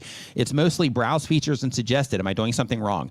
You're actually winning. Yeah, no, you're actually winning there. So right. Says, I really want to get in search. Do you think my thumbs and titles are okay? So I'm not going to look at your thumbs and titles, but if you are getting traffic from browse features and suggested videos, then you're doing the right thing there. You want to get in search is what you're saying right here in your comments. So because of that, make sure that you are optimizing things correctly. So when people use like keyword tools, a lot of times, instead of putting in the keywords that they're after, they'll put in entire titles, including things that aren't related to the keyword or keyword phrase. You don't want to do that. Instead, you want to make sure you isolate your research to a keyword or keyword phrase in order to make sure you're optimizing everything correctly. But one of the things to keep in mind is you might be optimizing everything correctly, but when it comes to YouTube search, it's not just about your metadata. And all of these tools, TubeBuddy, vidIQ, Morning Fame, they all, what they do is they help you optimize your metadata. But what they can't do is they can't make you make a good video, right? So when it comes to YouTube search, if people are responding well, like all that stuff can help you, get tested there. But if you get tested there and people don't respond, competitively to your content there compared to all the other videos for that query, then in that particular case, you're not gonna end up showing up, up top of YouTube search, right? So everything is going to come down to how competitive your videos are compared to the other videos there. So what YouTube is looking for there is watch time per query. So you want to make sure, of course, that your videos are competitive against the other videos there. So as part of your research, don't just look at the metadata, actually go and look at all the videos that you're going to be competing, not all of them, but all the top videos that you're going to be competing against, and make sure that the videos that you're making are videos that are better than the ones that you are competing for. So for example, if you notice like, hey, you know, all these videos are saying this and they're pointing, you know, the idea in this direction, then go in there with something, you know, that kind of contrasts them. And then in that particular case, that might get you into position because people are like, oh, hey, this, everybody else is saying this. What's this one about? Right. And then you know, some people will click on those. But in addition to that, watch how all of the other people for those terms, watch how they're opening their videos, watch, you know, how they're actually, what they're doing in their videos to keep people watching. Because, you know, that's going to be the thing. Of course, people clicking and then enjoying the content is going to be the thing that's going to make you actually be in YouTube search, right? Because anybody that has no skill at all can use a tool to help them put the right words in there. But at the end of the day, you know, YouTube, they put everything on the videos themselves in terms of where things stay ranked and if you keep getting impressions or not. All of that comes down to how people respond to your content, not the words that you use in your titles and descriptions, okay? So they say, I actually have a post on my Twitter that I got from the Google help pages that shows, you know, YouTube, where YouTube says like, yeah, use keywords in your descriptions, use keywords in your titles, because this help gives like additional context and things like that. However, at the end of the day, you know, your video content is the thing that is difficult to do. So because of that, you know, you have to really, you know, make sure that the videos are good for the terms that you are, you know, trying to show up for. So Beaver Zero, as it should be, absolutely. Christina Smallhorn says as it should be, absolutely. Beaver Zero in the chat right now. I guess he's had some issues where they received false takedown claims on content, and he's asking Renee about that. Yeah, I'll just want to go on the record and say that, you know, that's when it comes to like content ID and false copyright. I can use the claims, bathroom real quick. When it comes to like, you know, false content ID, or you've got content ID claims that are automated, right? It's inside the system and it automatically flags content based on what's been uploaded to the system and given them a digital fingerprint. But you also have some situations where people are falsely filing against others to try to get the revenue, or in some cases it's been weaponized where they're trying to actually take videos offline and complete channels offline. This is something that unfortunately it happens, and I know that YouTube is trying to, they try to get better at it, but it's really difficult to stop someone from filing something that's fraudulent. You know, they can just change their name, they can create a new user account, they can send a new email account. You know, it's kind of like playing whack-a-mole when it comes to these types of people who are fraudulently trying to take other people's content offline. So just know that it's not that they don't care, it's just that they're literally playing whack-a-mole, right? They do something with this guy and then somebody else pops up, or they pop up again under a different name or a slightly different version under the last name, or sometimes they don't get rid of them fast enough. So, but you know, nobody is intentionally letting these people run wild. Yeah, exactly. And Renee says it's worth looking into the DMCA law to understand how it works, right? So YouTube, they also, I mean, they can only do so much at the same time. For example, fair use is one thing that YouTube kind of has their hands tied on. So a lot of people say, oh, I can use this piece of content and just claim that it's fair use. And then maybe you'll receive a copyright claim or a copyright strike because of it. And you go to YouTube and you say, hey, this is fair use. Well, all YouTube can really do is just pass that message on to the claimant that says, hey, they're claiming that they're saying that this is fair use. And it's up to the claimant then to determine if it's fair use or not. YouTube cannot determine if your content is fair use. So when it comes to DMCA law, there's only so much they can do. And it's unfortunate. It's really unfortunate because there's a lot of, as Renee says, and that's exactly the words that I was going to use. He said there's a lot of bad actors. There is one particular lawsuit where I forget the exact situation, but you guys can look it up after the stream, where there was someone who was, they were getting millions of dollars by falsely claiming. Basically, they built up a fake content library, got into Content ID. Renee, you probably know what I'm talking about. You might know the situation, but they got into Content ID and they were able to claim a ridiculous amount of videos, and they were making millions of dollars. But anyway, they got in a lot of trouble for that. A lot of trouble for that. So they do try. They do try to whack them down as they come. But it's, you know, and anywhere where you have an opportunity for criminals to come in, they're coming in, unfortunately. Next up, we have Swords and Brushes. Swords and Brushes, they have a miniature painting channel. The goal of the channel is to help hobbyists grow their skills into miniature painting for tabletop miniatures and board games, and also have something awesome to look back on when I'm old and I don't have the eyes to paint myself. That's cool, yeah. That's cool. The question, can you do a giveaway from a video? For example, can you do something like, say, XYZ in the comments, and you will be in a draw to win that item that I'm painting in the video? So when it comes to comments, I'm not sure if that falls under the incentivized engagement stuff or not. So I know that if you tell people that they have to be a subscriber in order to qualify for the giveaway, then that is looked at as incentivized engagement, and you can get in trouble for that. But in terms of comments, I'm not 100% sure on that one. I would think that it might fall under that, but I'm not 100% sure on the comment side. But I do know that, like, when it comes to, you know, telling people that you have to be a subscriber in order to qualify for this giveaway, then the idea there is that they would be people that would be subscribing to your channel because they are incentivized in order to get that thing, not necessarily subscribing because they're enjoying your content. So there's that.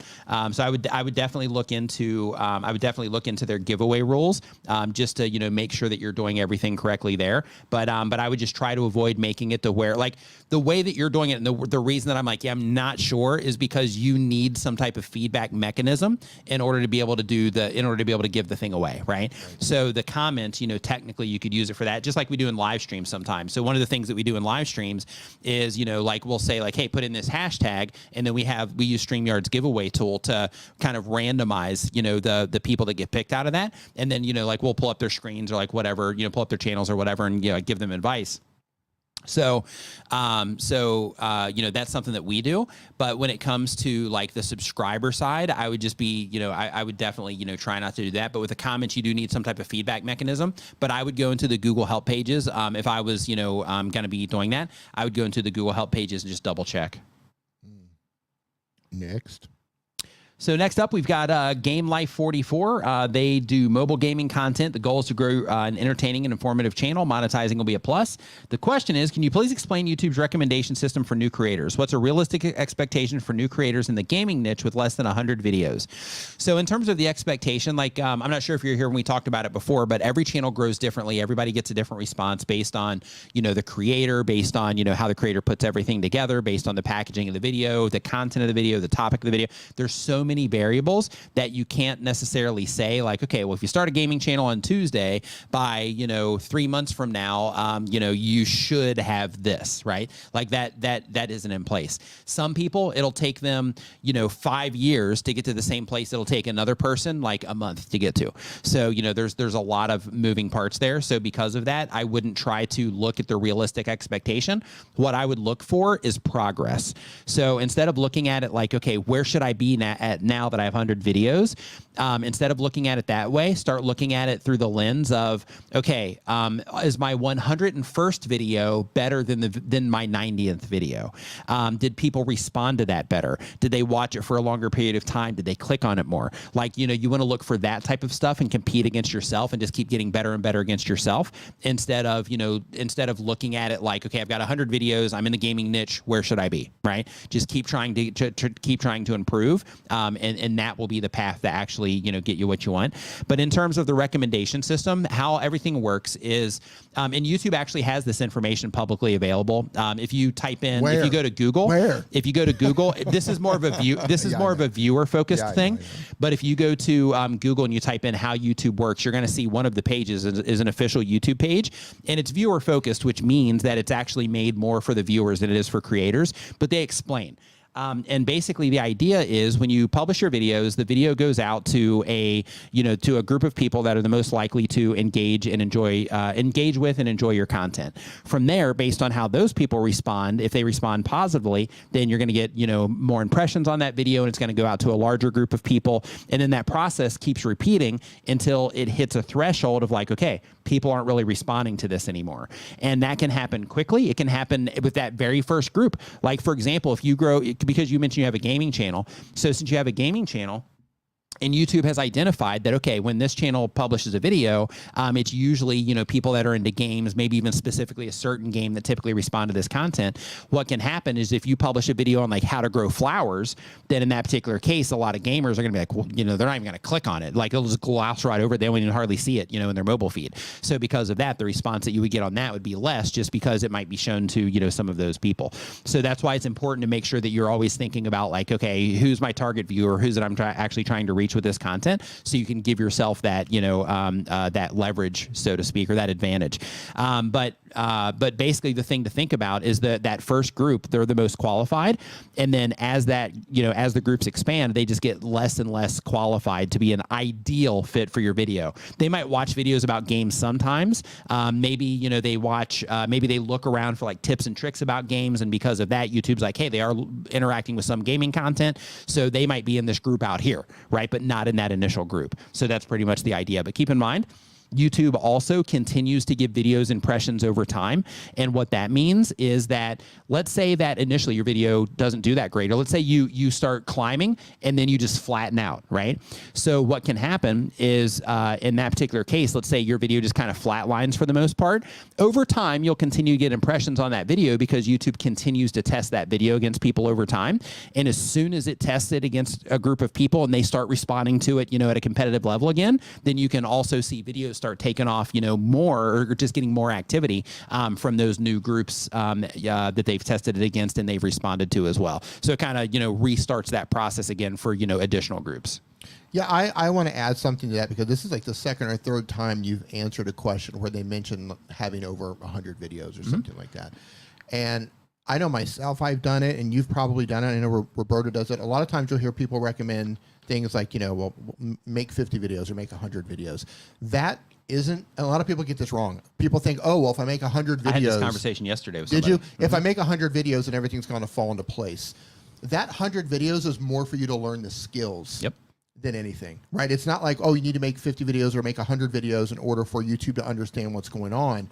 What we're saying is make those videos in... Oh, you put it in there too. That's funny. What's that? I put it in right underneath yours. What? The product recommendations there. We both put in the same exact... No, when you paste it, it pastes it in mine automatically. Oh, okay. Got it. Right, because we're streaming the same thing. Yeah, because we're going to both. Okay, yeah, got it. Yeah. Right, so it's about learning... you know, learning about YouTube during the process of making those 50 or 100 videos.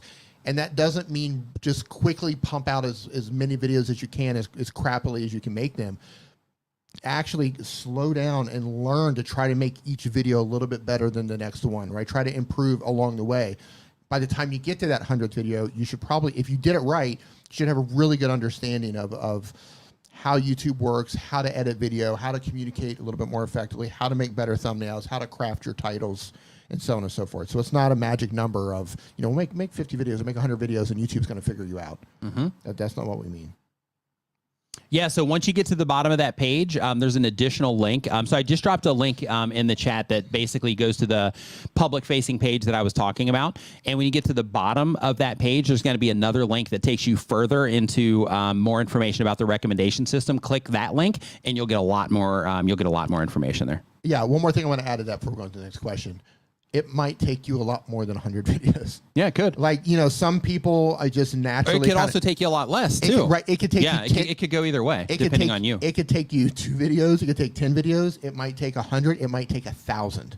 Right? It's about how quickly you can figure everything out and learn the skills that you need. So our really next... just identifying your audience and learning how to package things together to get their attention to keep them watching your videos.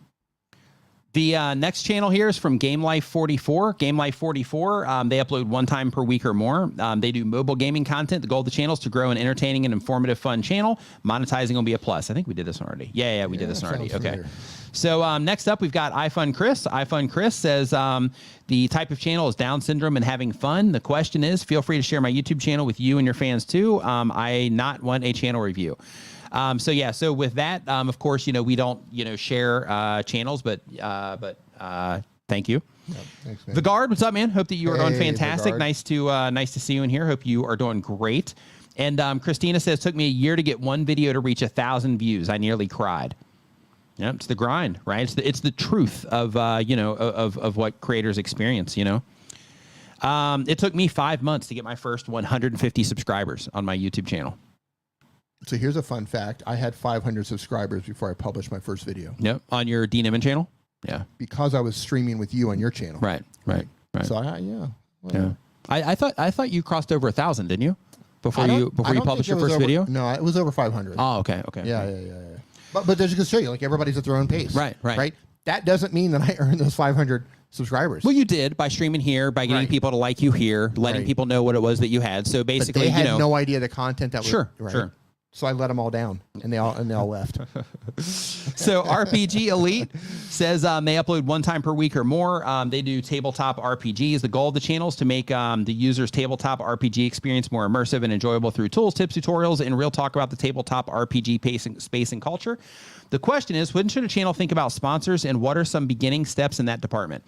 So if you are getting consistent views on your video, that you think that people are going to respond well enough to your recommendations, like you're getting enough views on your video and your community is good enough that you are engaged enough, not good enough. That was a bad way to say that.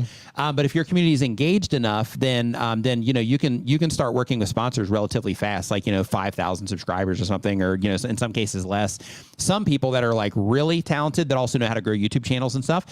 Some people will work out deals before they even put out their first video, and they'll use other channels that they had as the experience for that. But one thing that you can do to test this in terms of because you said what's some beginning steps.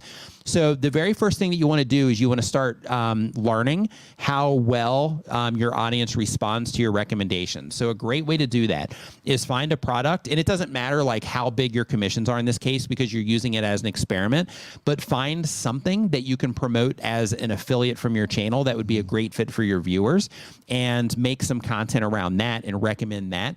And then through that, since it's an affiliate thing, then you'll actually be able to see the clicks that you can drive from your recommendations, and you'll be able to see the sales that convert, not just your clicks that you drive. So the reason that you want to do that is that gives you an idea of how effective your recommendations are. And when you get it to where you're like, okay, every time I make a mention, people come in here and they make they convert into some purchases, then in that particular case you can start collecting that information. And then when you start doing any type of outreach to companies that you want to work with, you can actually use the information that you got from some affiliate marketing to show them what you can do, right? So the very first thing is to just think about, okay, 1, got to grow and nurture a community. 2, I need to test through affiliate marketing to make sure that I can actually send traffic somewhere.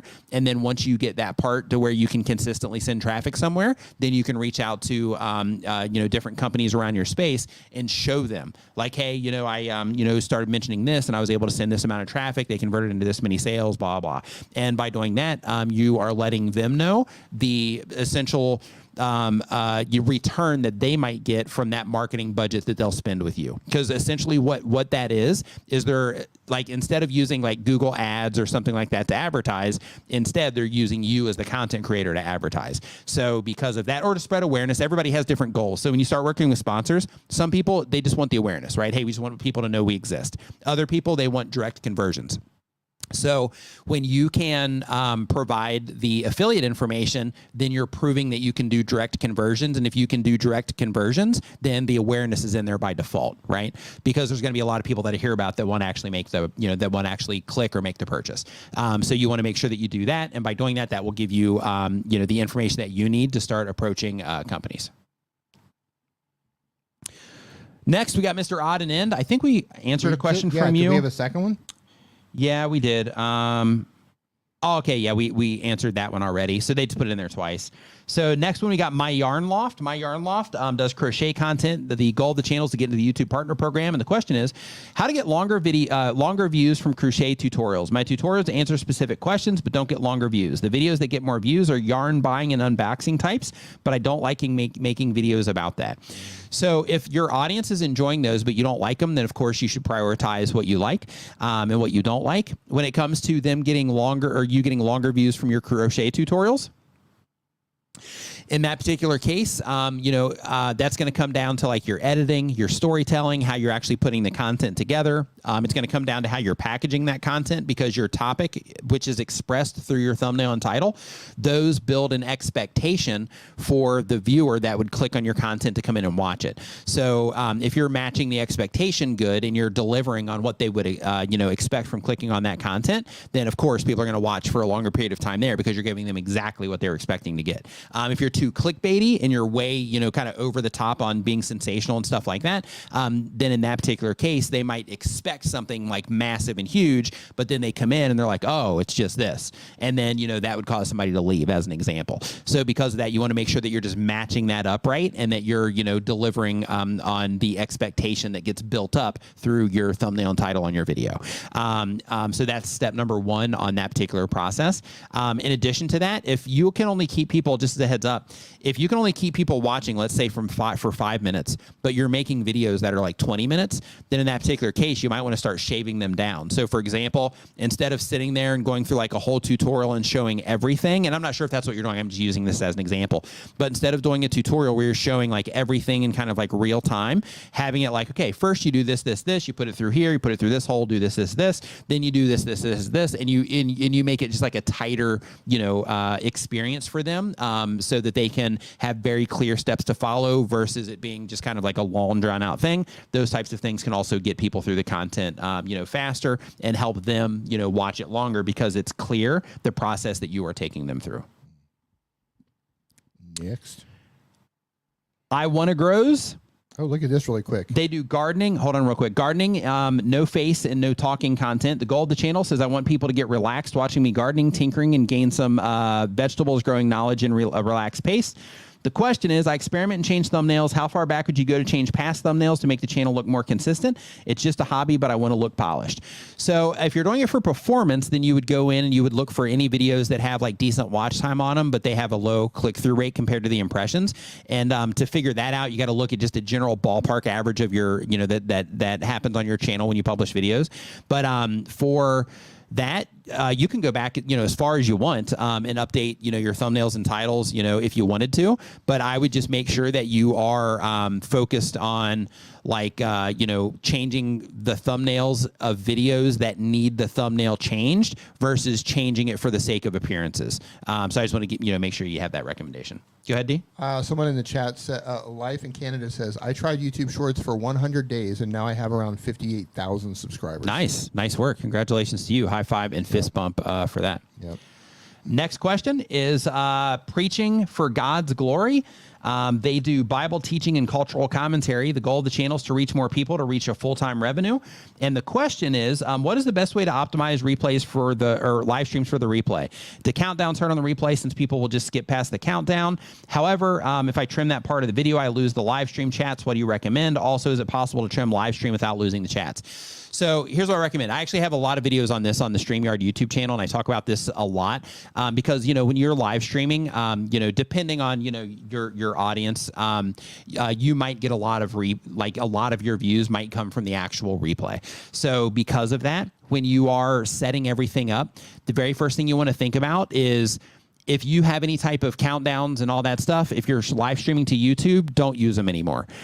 Because like you mentioned, it'll hurt, the replay when people come into it. Two, in addition to that, you want to make sure that you're structuring the live stream for the replay. So how that works is, let's say that you do a bunch of shout outs and stuff like that in your video at the beginning. Let's say you just have a bunch of stuff that you share while you're waiting for people to show up, right? Then in that particular case, what you want to do is you want to create a cut point. So the way that you do that is you simply reset your live stream. And the way that you do that is you say, you're sitting here, you're doing a shout out, hey, what's going on, Kyle Krippner Vlogs? Nice to see you in here. Christina Smallhorn, nice to see you. Agree to disagree. Happy that you're here in the stream today. Coastal Diva, nice to see you here. And then you say, hey, if you are just joining the stream, pause for just a second, because this is where you're going to cut right after you say you're just joining the stream. And then you say, today we are and then fill in the blank with what you're actually doing in the content. So if you were a gamer, then in that particular case, it might be today we're trying to get through an entire, battle royale of, Call of Duty. We're trying to get that #1 spot, but we're trying to do it with no weapons. Or, hey, we're, going down, we're landing in Fortnite. We're going to try to, get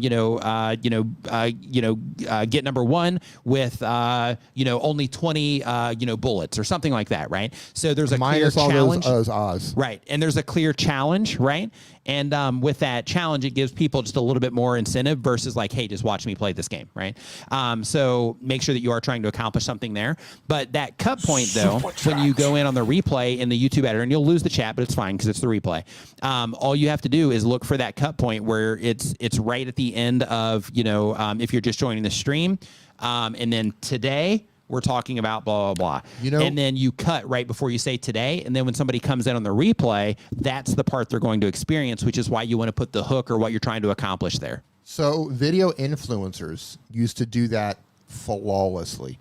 They would have a time period. And we just cleared all the questions, by the way. Oh, awesome. Boom. Video influencers would have a period where, the chat would come on, they would welcome people. It was kind of loose or whatever.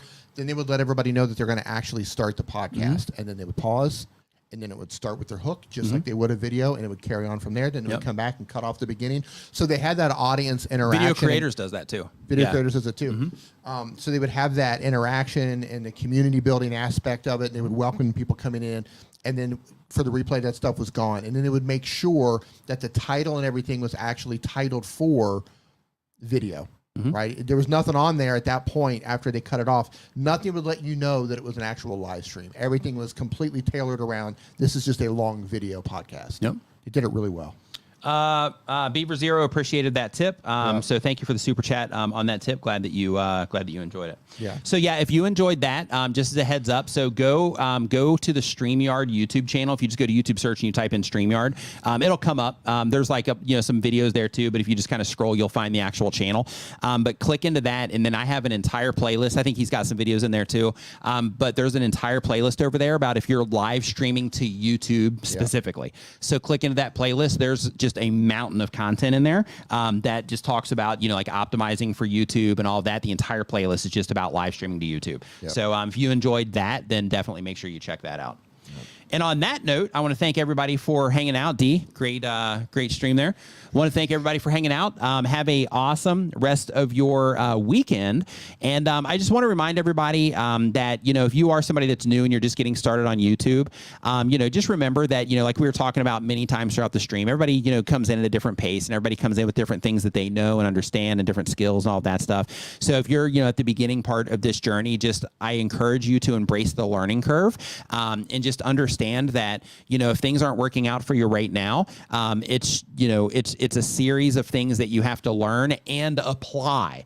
Right. So you hear a lot of information. You have to make sure that you're applying the information. But if you strive to improve with every single video that you publish, you'll get to where it is that you're trying to go. But, in some cases, it could take, an extra month. In other cases, it might take, a year or more.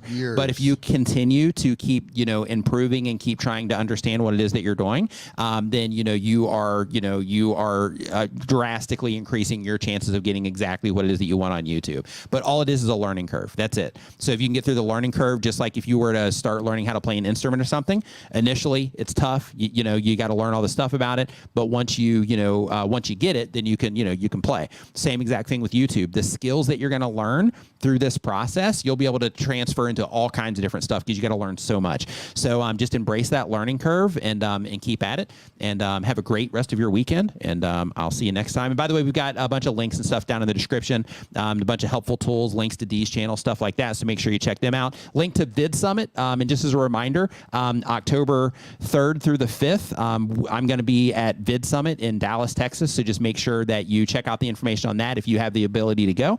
And D, great stream. Anything? Nope. All right. That's it. So have a great rest of your weekend, and we'll see you next time. Yeah. See you next week.